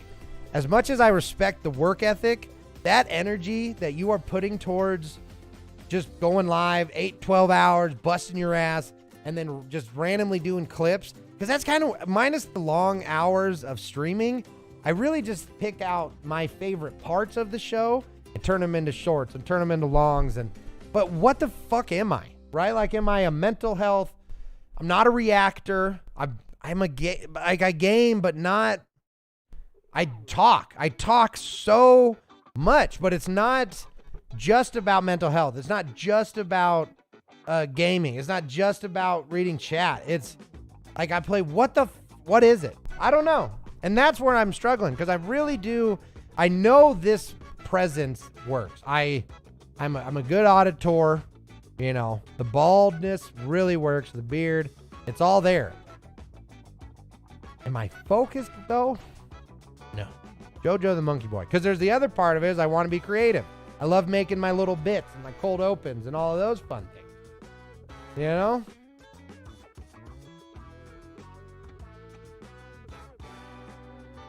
See, I knew he would go there with that. I did not say you would compromise something. I said that's not what I'm saying Nim's doing. But it doesn't matter. The point was that the rails give you a goal. Like, they really do. Because it would be easy, I'm sure, to realize that if he doesn't be family friendly, like it's not even that. To change it to the more limitations you put on it that go against your beliefs, it becomes a struggle. So for me, like, using Nim as an example again, if he wanted to be family friendly, but for whatever reason, not that he would, of course, as an example, hypothetical, if he just said, you know what, I'm going to not be family friendly because I think it'll help me grow. And even if he gained the success from that, if it was me, I know that success would mean so much less if it wasn't genuine, right? So one thing I've always gotten from Nim is like just integrity. I mean, is the easiest and simplest word. I usually make it more elaborate, but like he doesn't mind to stand on his principles, and therefore they're very seldom met with any type of emotion. Like the few times that I've streamed or been on his stream and I accidentally cuss, because I swear on my life it's on accident, because I genuinely try to like accommodate. If it's not a big deal, I really do try to accommodate. But I've been corrected by people when they have that emotion attached to it, right? It's not just like if I say ass, Nim will say butt to like remind me, hey dude, say butt. I'm like, oh yeah, sorry. Because that is the way to do it. I truly believe that is how you encourage somebody politely to, you know, respect your individual comings and goings. Because that type of conversation allows for a back and forth. It allows for an understanding on one party, an apology on the other party, and a willingness for everyone to decide, do we continue this back and forth called a friendship? And then as you continue the back and forth and you adapt and modify towards each other, you have a fucking wonderful friendship. You know, and when all of a sudden that little bit of effort you put into the beginning of being a good person developed into something that 20 years down the road, you're still laughing about stories. But none of that can ever happen, man, if you don't. And now, obviously, I'm not talking about Nim, but it's just none of that can ever happen if we as people don't make sure that we are not allowing our personal beliefs to stop us from having goodness in our life. Because, for example, Nim doesn't talk to me because I cuss. That's not the case, but say it was. Like, talk about how much of a detriment that would be to my life. Because I can't speak for him, but I love having Nim in my life. I have memories of Nim, drop your gun and shoot! You know, like those are part of me forever. This conversation right now would not have happened without Nim being in my life. You know, so if you don't take a little bit of bad, you'd be amazed at how much good you might miss out on. You know, like hang out with the stinky kid. For as long as you can take it. But you know what I mean? Just because he's stinky, he could have everything else going good for him. You got to be willing to let people into your life that you maybe never thought you would have before. I've met some of the most interesting people that I've ever met by completely being out of my comfort zone. You know, I've gone to church. I bet you Nim smells really good. Old Spice? I could see it. I don't, Nim, if you were stinky, Nim, I would be blown away. I would. Because I'm one of those, I don't like stinky people. I'm willing to go through it. I knew it was Old Spice. But I'm willing to go through it, right? I'm willing to go through the stink, not Nim's stink. I would embrace that stink like a mother sniffing the top of a baby's head. But do you know what I mean? If you don't endure a little bit of unfortunate, I tell you, you got to edge happiness, y'all. And the easiest way to edge happiness is put yourself in uncomfortable situations that ultimately have the opportunity of bringing you greatness into your life. A life lived is a life lived with struggles. It truly is. And I'll tell you, I say this a lot to Lindsay. The moment that you enjoy the failure, it no longer matters. I don't mind failing because now as an adult with much life lived, I am reaping the benefits of all of those failures. I have a bottomless well of experiences to tap into. I know how to do a lot of stuff. I can change a tire. I can clean. I can give medicine to a chicken. Okay, I can change the engine on a B-52 bomber, which guess what? I can fix my truck. I can make sweet love down by the fire. And I can run naked through a cornfield. I have a world that is, in my opinion, it is completely open to me. As the only barrier left to me is financially. Because I truly feel that in the world of knowledge and experience, I have obtained the skill sets that any situation that I get put in, I will be able to learn, adapt, overcome, and conquer. That shit, I'm not born with that. That was melded through fire. It was beat into me with hammers while I was on fire. It was scars that have become stronger than skin. The totality of my failures is what made me who I am right now. And if you're here listening to me, that's got to mean something.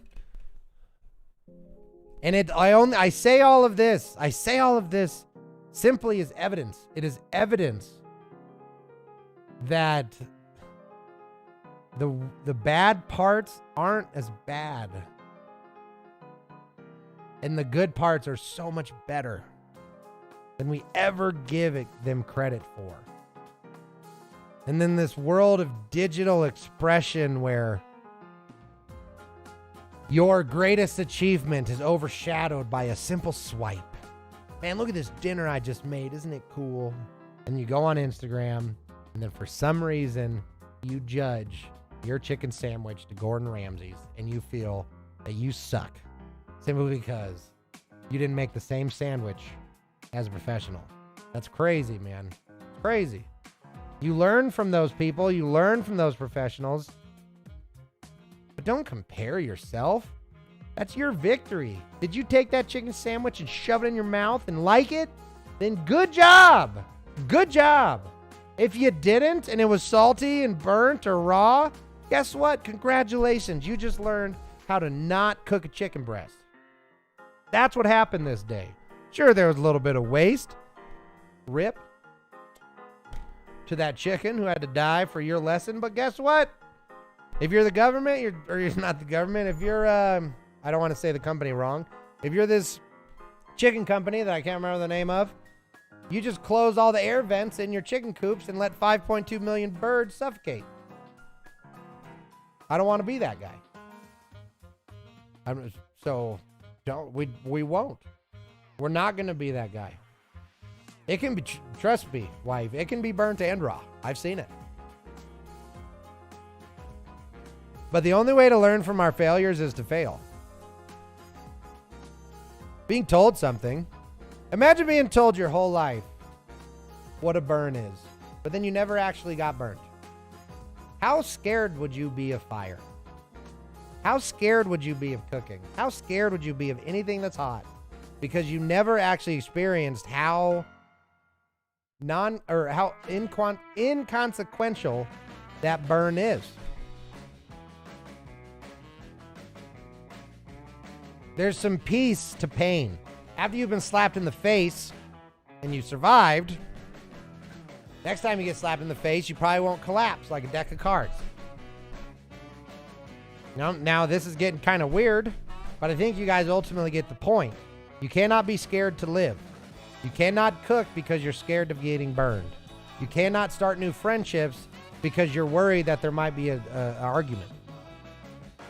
You cannot improve a relationship unless you're willing to be uncomfortable with each other. So like a thong that's too small because you ordered it in through Amazon, you gotta let yourself be a little uncomfortable if you want to look good. So like a jar of peanut butter with no salt in it.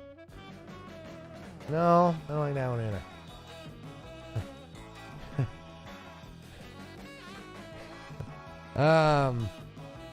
So many. That one took me a second, Sonny. That was really funny. So many. I just pictured him like lowering his head and shaking. So many returns. All the long begotten thongs. And then the worst part, right? Man thongs. Worst part for man thongs. Think about returning that. It takes one insertion of that man thong before it needs to be burned forever. Like sand through the hourglass. These are the days of our lives. You know, I love doing this. I love talking to you guys. I love thinking out these concepts. It's a lot of fun for me. And I can tell you, as much as I could sit here and talk into the void, it just, talking to y'all, I'm looking at your names right now. I should have looked up here because it's more personal. But this, you know, talking to y'all, I just love it. I just love it. I love being here. I love talking. And there's something to that. There's something to that desire of mine. There's something to me being so good at talking, right? And in the world of Mark Twain,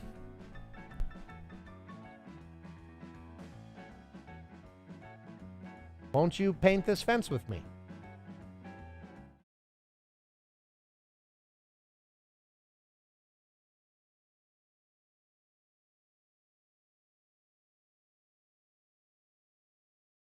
This is a public service announcement presented by Professor McMarcus.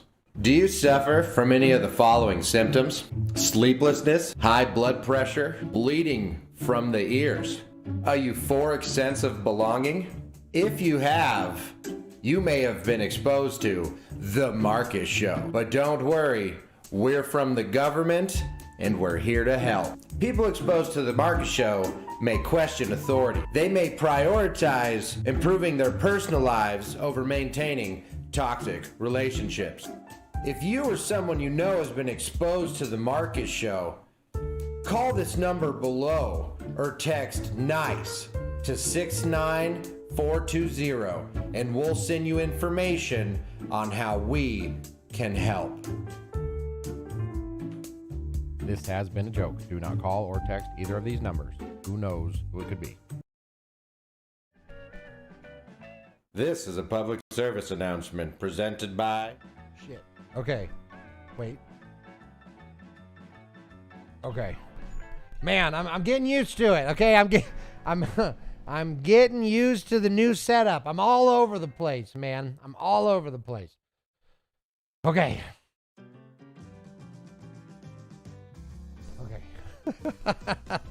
Oh my gosh. Double, toil and trouble. Cauldron burn. And Marcus Belly's bubble. Oh, man. So there's times. So who's ever been in a hot tub? Okay. I feel like most people have been in a hot tub. Now I'm actually more curious if anybody hasn't been in a hot tub. I wonder why. So, interesting about hot tubs. Bet you don't know where I'm going with this one. Even I don't know where I'm going with this one.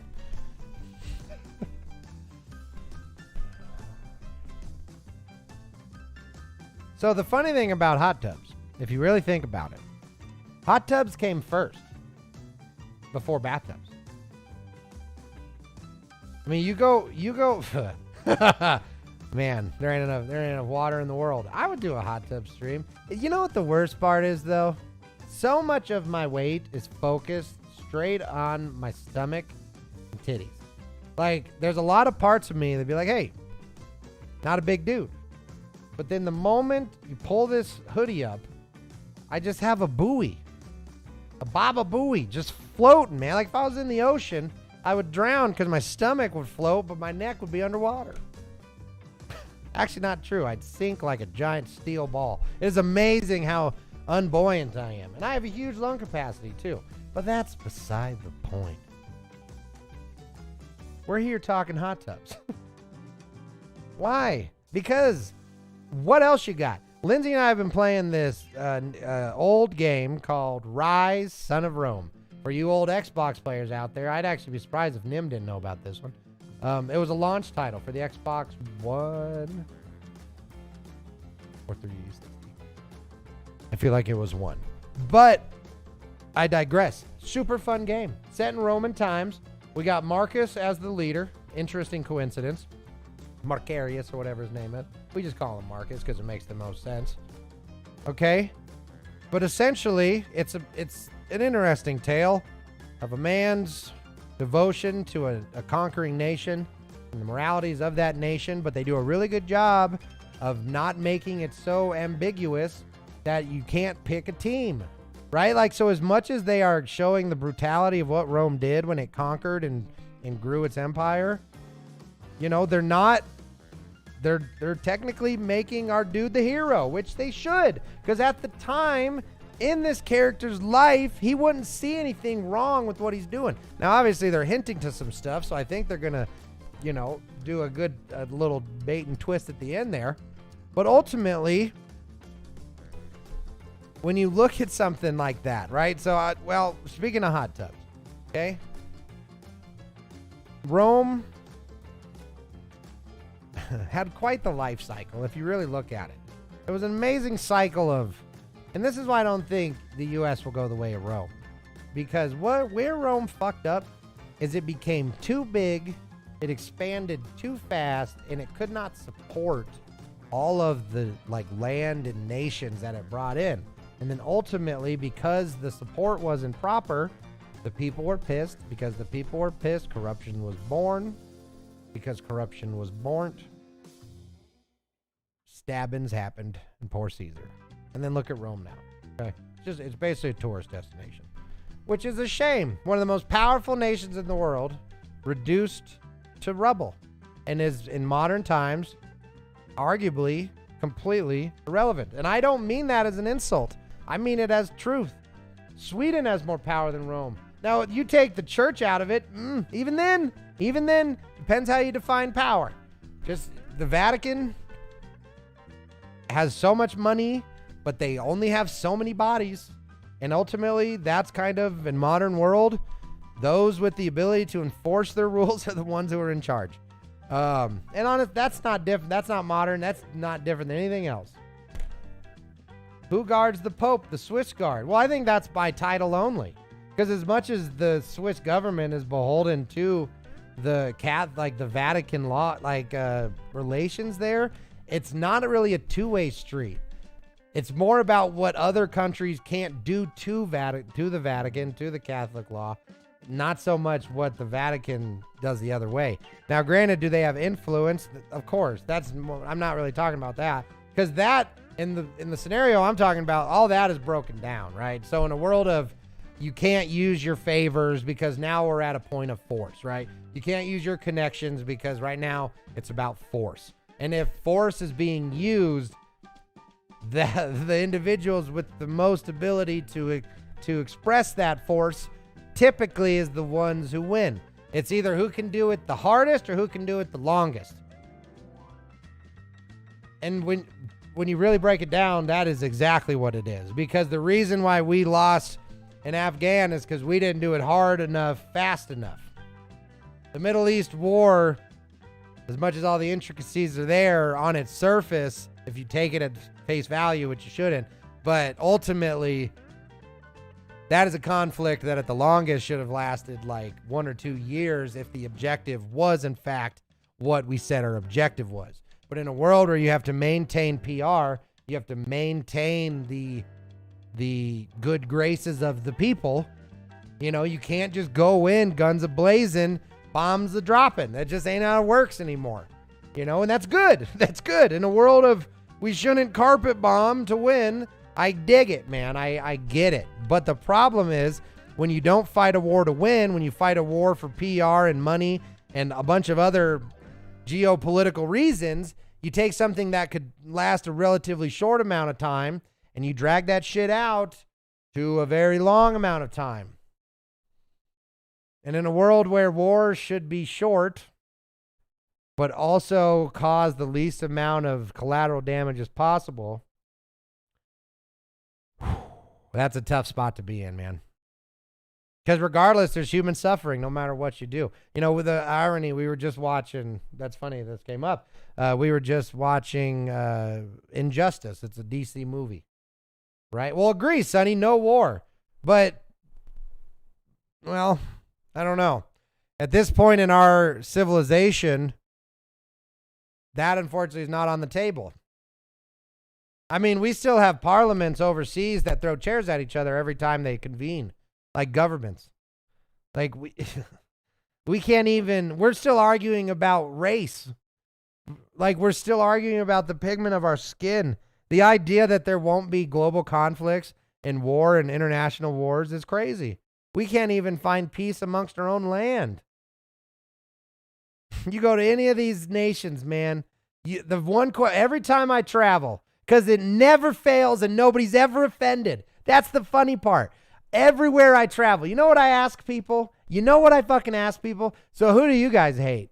Like who's like the people you don't like? Because, you know, and then I give examples. Like, you know, the U.S., like, you know, there's places where black people aren't liked. There's other places where like white people aren't. Like what here, who don't you like? And I'm not kidding, y'all. Whenever I ask this question, people have an answer immediately. Immediately. They're not racist. They would never claim to be racist in any way at all, man. But when I go, because I want to know all these countries that say they're so much better than us. Almost my number one goal in conversation, and it's on accident. I don't berate people, but I just want to see, like, hey, do you guys do the same shit we do? Do you guys do all the same fucked up stuff that we do? And yes, they do. They absolutely do. And that's, again, when I traveled more, I just realized, man, we ain't special. We're just louder. We're just the loudest. We're so loud in America. And because we're so loud, everybody listens. The world sees us as a spoiled brat. Exactly. And that's because you talk about the loud one. We got crazy shit going on here, man. We have, and you know, but we have so much going on. We're so crazy. We have just to put in perspective, just in the U.S., we have almost every issue that every country has except for slavery. And like, I guess, legal slavery, right? Because we deal with like human trafficking. We deal with all that stuff. Well, we don't have things. Well, I was going to say, so like, you know, like Ireland has the IRA, right? So you get bombings and stuff over there, right? Like, so the EU, they've had a lot of issues with like terrorist attacks. So their police walk around with like AKs and stuff. And like the US doesn't, depending on where you live. Right. So like now we have that kind of totalitarian government too. We have deserts with no water. We have Flint, Michigan with lead in the water. So we have nations that don't have clean drinking, or country, or parts of our country that don't have clean drinking water. We have homelessness. We have encampments. We have universal health care, and we have capitalism healthcare. We have universal basic income, and we have dead people on the streets. It just all depends where you are, man. We have people shit on the street, and we have billionaires. It is an amazing dynamic that we have. So we're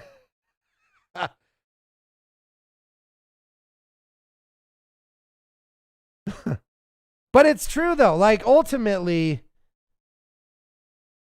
that doesn't make us. I mean, arguably it does. It depends. For the purpose of this conversation, and like the global sphere, if you have everything and prosperity by definition, like holy crap, man. What a dynamic it is to live in the US.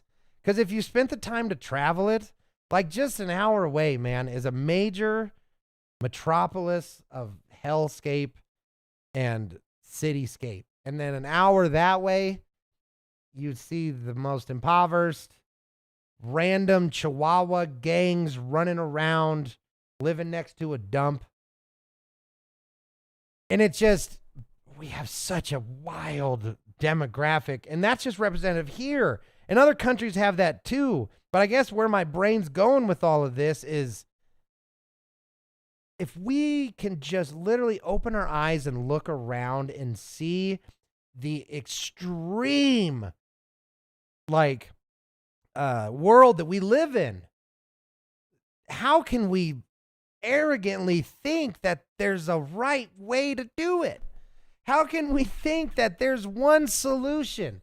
There's one way to live, man. Bringing it all the way back. And it's like, I don't know. This is, so what we've talked about this for, like, what is this? We just had a Renaissance period, and now we're in the, what's after the Renaissance period? The fall. And ultimately, if you don't do the fall correctly, you're going to go the way of Greece. Does anybody remember when Greece's economy exploded recently? I mean, recently, within the decade. But that was such a big deal. And ultimately, they recovered, but not the way they wanted to. If I remember right, they lost. They had to join the EU because they had no more money. And people don't even talk about that anymore. It's like, oh, you remember Greece, the oldest fucking nation? Yeah, they've collapsed, and now their money was just useless, Marcus lags in reading our responses. So no, absolutely, because it is true. But I've learned that depending on what I do, Sonny, you watch yourself. Are you talking about Grease Lightning here? Because, see, that's why, though. And I know not to stab Nim. That's why I like Nim. Me and him are both anal retentive about making sure that what we say is heard the way we intended to say it. And I used anal retentive on purpose because I knew that would bug him. Nim, I love you, man. Yeah, I was tortured with it as a kid. It was on replay in my house. About to get banned. Grease is a legendary film. Thank you, Nim. I gave him the benefit of the doubt because he spelled it Greece. Because I'll tell you, man, I want to sing it so bad. I'm trying to hold back. But the more I hold back, dude, I tell you, I got chills. They're multiplying, and I'm losing control.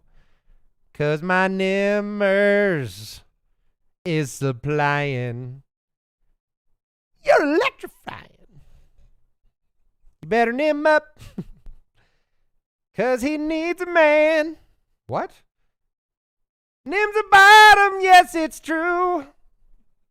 You better shape up. Oh, in his heart he knows it's true. Yes, you do. Nim, you do. It is so true. And I'm gone. Oh, come on. Nim, get out of here. No, don't get out of here. I'm just kidding. I only said it once. Jeez. Damn it. Everyone has their limits. Nim's a bottom is Nims. Technically, and I have to do this, if y'all wouldn't have pointed it out, I never, ever would have realized what I was saying. It just, how can it be let gone of? You can't let things go. They have to be replaced. Because it only comes up every now and then. But also, if I'm genuinely offending you, I don't want to keep doing it. It's funny to me. Excuse me. Because I know you're not. And the most funny part about it to me is that I didn't realize it happening. So that's kind of the unfortunate part about jokes, right? Is depending on your sense of humor, different parts of things are funny. But ultimately, you do got to look at what the core of what you're saying is. Because, like, for example, if you're making fun of somebody, right? And say you've earned the right, it's not for malice. It's not for to be shitty. It's just say it's your buddy. And you know things about your buddy. Just trying to come up with, like, a nothing example. So say, like, you knew your buddy... That's so distasteful, though. Like, had an ex, right? Like, had an ex-wife. Okay, and let's just say in the past you had made jokes with him about her, but you ultimately knew that it's still kind of like a sore subject. Okay, so depending on the environment and the situation, making jokes, that's why it's so... Nope. See, I couldn't finish it. And you know why? Because it's so subjective, what is funny, it is impossible to edit yourself for other people's individual senses of humor. It's a lot easier if it's like an unbelievably intimate conversation, one-on-one. But even then, the idea that people will know if you're having a good day, a bad day, you're more susceptible or less susceptible to being like, you know what I mean? That's where if it's I guess in the world of being direct, sometimes there's a lot of instances where being direct is certainly the well, I mean, Lindsay's laughing and other people are laughing, but it's definitely different if somebody's offended because they genuinely, like, it struck a nerve. Like, there's a reason, there's layers of offense, right? Certain things, for whatever reason, that individual's reason, offend more than other things. And so depending on what that is for that individual, you have, if you want to maintain a friendship, you have to take time to account for that, right? Yeah, Sonny, so a long time ago, I was singing a song, and I was inadvertently saying Nim's a bottom, and everyone else took it sexually except for me. I was singing a song, Nim's a pop, like, there's, like, Nim's a poppum, but I was saying Nim's a bottom, and it was inadvertent completely, and the joke for me when I bring it back up, which I'll try not to anymore, is because I didn't realize I was saying Nim's a bottom in, like, the sexual sense, right? But everyone else did, and I was literally, like, doing a whole thing about it. But again, I find one aspect of it that has nothing to do with the implications of the word funny. But ultimately, if the actual phrase is, like, bugging my friend, it's not a hard turnoff, you know? It's just, it's tough because I never aim to offend. I always think to be, like, funny, you know? So if it's funny to me, I'm like, oh, it'll be funny to others. But you got to remind yourself, man, it's part of being an adult, you know? It's part of it.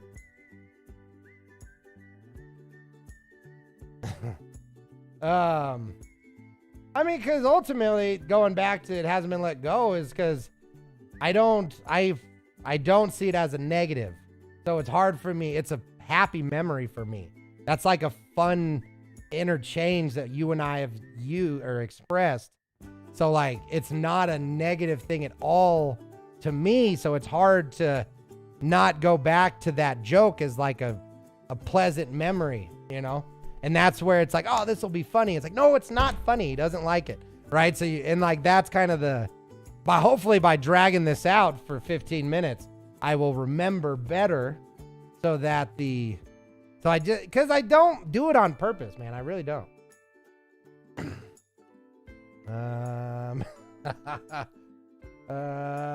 He is not a bottom. He is not a bottom.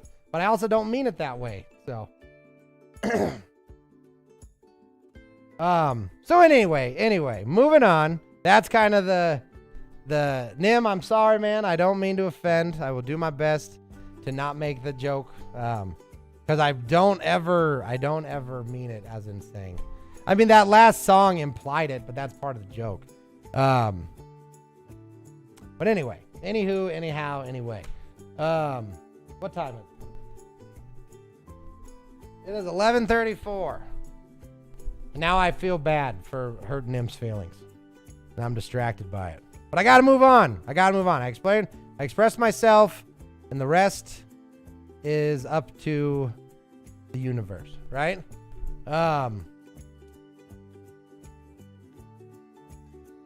What time is it? Oh God, here we go. All right, hold on, I'll be back. I'm taking a break. This is a public service announcement presented by Professor McMarkus. Do you suffer from any of the following symptoms? Sleeplessness, high blood pressure, bleeding from the ears, a euphoric sense of belonging? If you have, you may have been exposed to The Markus Show. But don't worry, we're from the government and we're here to help. People exposed to The Markus Show may question authority. They may prioritize improving their personal lives over maintaining toxic relationships. If you or someone you know has been exposed to The Markus Show, call this number below or text NICE to 69420 and we'll send you information on how we can help. This has been a joke. Do not call or text either of these numbers. Who knows who it could be?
Stand by.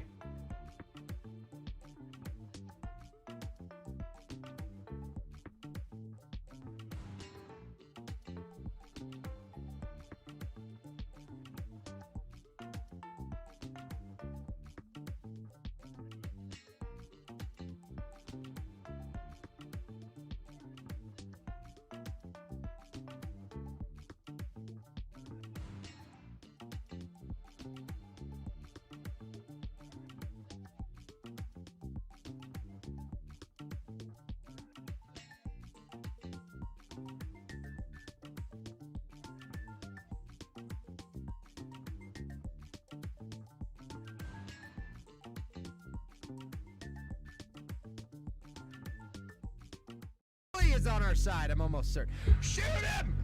Shoot him! What is up, sassies? As you can see, my big ass is out on a walk. Oh no, my guitar's not loading. Guitar's not loading. Guitars. I don't have hair, and I don't care. I like to stream on Twitch, turn those videos into YouTube videos, and make new friends on the internet because, in real life, it's a little dicey.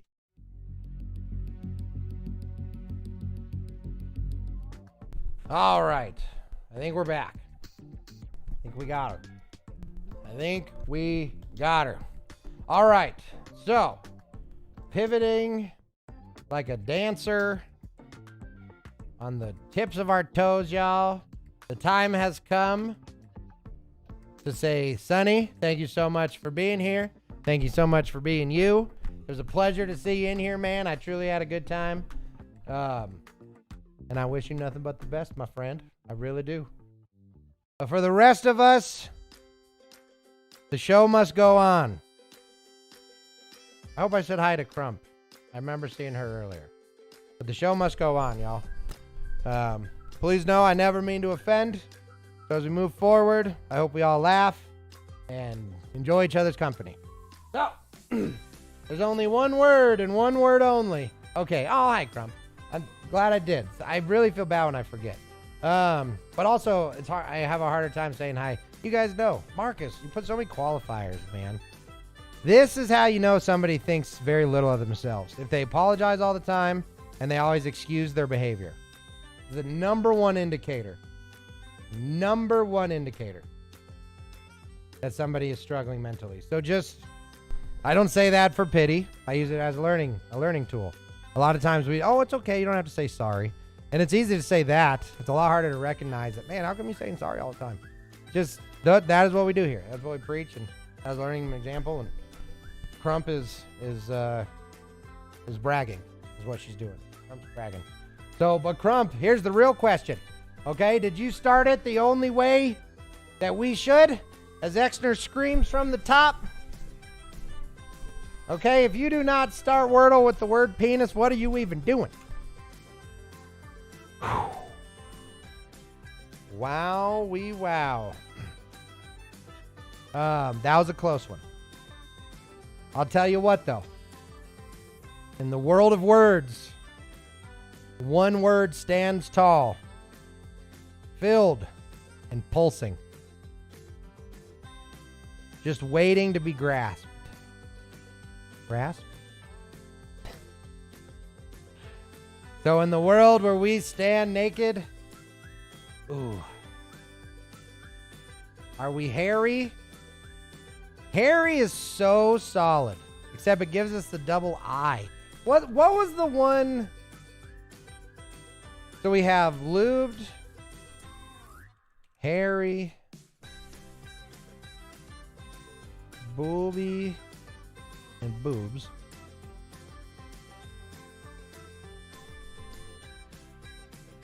I could have swore we had, because it all depends. Think. Want to reuse the P. So hold on. So we got to remember, though, we got to get it on the fourth try. Fourth try. Crump, don't tell us the answer. No cheating here, which I know you wouldn't, but I almost forgot. So what we're doing, Crump, is we have an ultimate goal of getting 3, 4, 5, and 6 up to 13.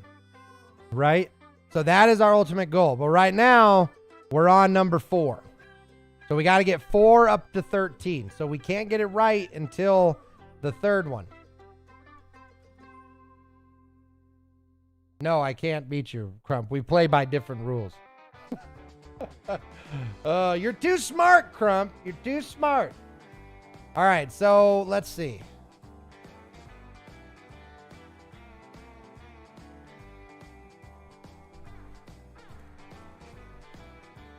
Naked, I like. I don't like that the E is double.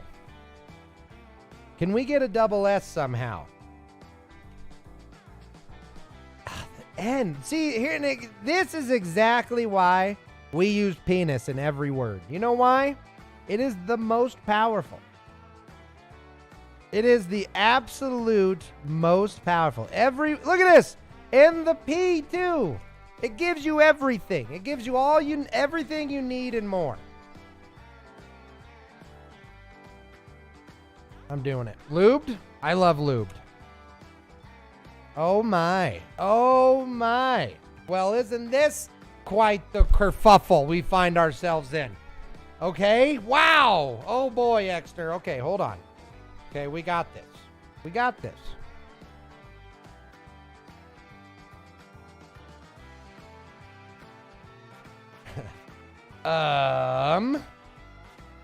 Okay, so if we did... So I'm with a C. I feel like it should be something with a C. Horate. Crate. Okay, no E though. Cratty. Is cratty a word? Craft. Okay, what about craft? See, okay, but here's the thing. This is our last freebie. Okay, this is our last freebie until we go into... We have to get it right. Craft is good. But there's an S at the end, which we do know, which is good. Because we don't want to get it right. We can't get it right on this one. We just need to gather the as much information as possible, right? As much as information as possible. And F. I like craft. But I'm open to suggestions. Except from Crump. She's working with a loaded gun. Okay, she knows. Track. Oh my.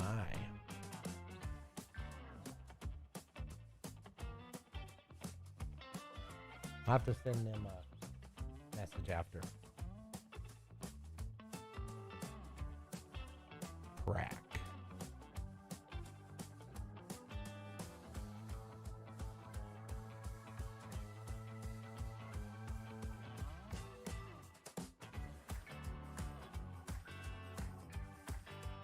What are the chances it's F? Right? What are the true chances it's F?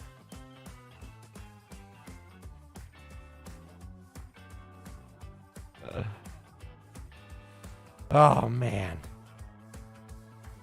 Come on, Marcus. Focus up. Get the brain in it. All right. So okay. It ends in, so we have blank R, blank. We have a C somewhere. So CR blank blank S.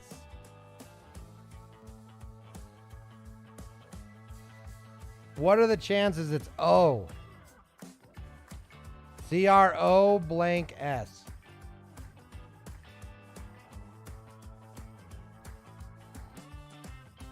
Crows. Crows? Cross? Oh, the double. So double S or W? Because I really feel good about CR, right? It's no plurals in Wordle. There's no plurals in Wordle? Is that true? Is that real? I didn't know that. Crump, we've been working with bad information. What? All the times that we have played Wordle, we never knew that there were no plurals. Oh my God. Crump, where have you been? Crump, where have you been? Huh? So, okay. All right. Burrito. Are you bored? The dogs are restless, friends. The dogs, they be a restless. So there's no Wow, Crump. My goodness. That changes so much. So if it's no plural, would it be cross?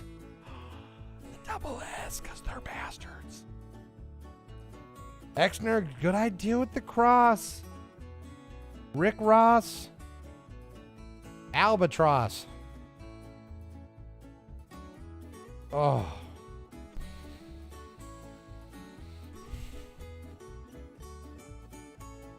Because you guys know if we get this wrong, it means we have to get the other two up higher, right? That's why it's so detrimental. Crisscross, I was taking a bath. Ain't where to live every day. Rubber dub. Dancing in the tub. Shaking my ass away. 'Cause it's a penis and a lube and tracking and a crossing. Take a leap of faith. I see what you did there, Crump. I see what you did there. So from the man above to the people below, may the Lord guide us in the way that we know. Hallelujah. Baby Jesus and such, let us go. Hope it's not a crutch. Who was even worried? Who had any doubts? Who had any doubts? Lucky number 13, baby. Woo! Let's go. You know, I utter a word upon to him. May you rejoice, for the world is good. Yes. All right. So we are back. We are back to 13. Okay. So 4, 5, 6, y'all. We are good. We are good. You did this. This is because of all of you. Okay. And me a little. Right. But okay. So we are more than halfway to our goal. We're more than halfway to our goal. Okay. Every day we're smarter. Every day we improve. We just learned that there's no plurals. Think about how much more equipped we are going to be next time we play Wordle. So please, please, please join me on the next Wordle adventure. Because when you're playing it this way, you're doing it the right way. The fun way. Because that's what the world's supposed to be. It's fun. It's supposed to laugh and have jokes. Okay, the only things we know for sure, CRS. I knew the O. I just knew. When your heart speaks, Lindsay, you talk.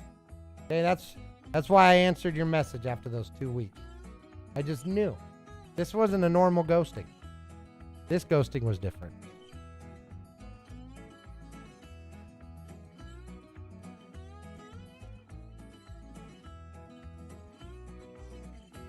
Was that your thought? Was that your thought? Oh, man. Oh, man.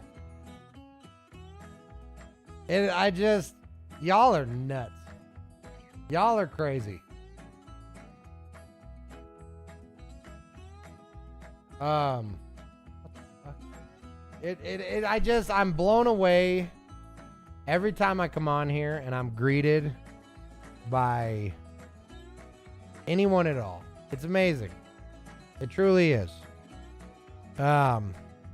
Today is the 31st. How many times are you going to say that today, Marcus? 17 times? Next week, I want to take a minute because we just did the Wordle action. Things are looking good there. I don't want to tell you what's going on. Okay? Pitch punt into the month. February 1st, we're continuing the workout, right? We're getting T25, Sean T. He's going to be spanking my booty into action. And we're going to be exercising. Okay? We got a new, not format, but an improved format for the show. Okay? We're bringing you more skits, more shorts, or more scenes and more fun Marcus videos that you love. Okay? We're bringing more ways to make the show ultimately better, because that's what I want for you guys. I want you to see that a bald, fat, broken man can work this hard. So can you. This is for you, and it feels good to do it. It is amazing how little I do. But everything I do is for you. You. And by you, I mean the world. I do it for Lindsay. I do it for my sisters. I do it for my parents, my folks, my friends, my associates, my acquaintances. And ultimately, it doesn't matter which one of those you are. Because if you're here, you're loved. So as we go about this time in our lives, this time in human history of information and knowledge and effort, there's 3 things that I want to make sure that you do every time you come here. I want you to open up your mind. to be educated. I want you to open up your heart to be inspired.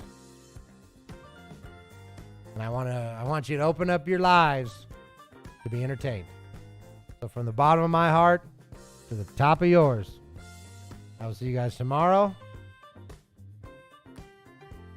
I love you. Nim, love you too. Don't hate me. Bye-bye, y'all.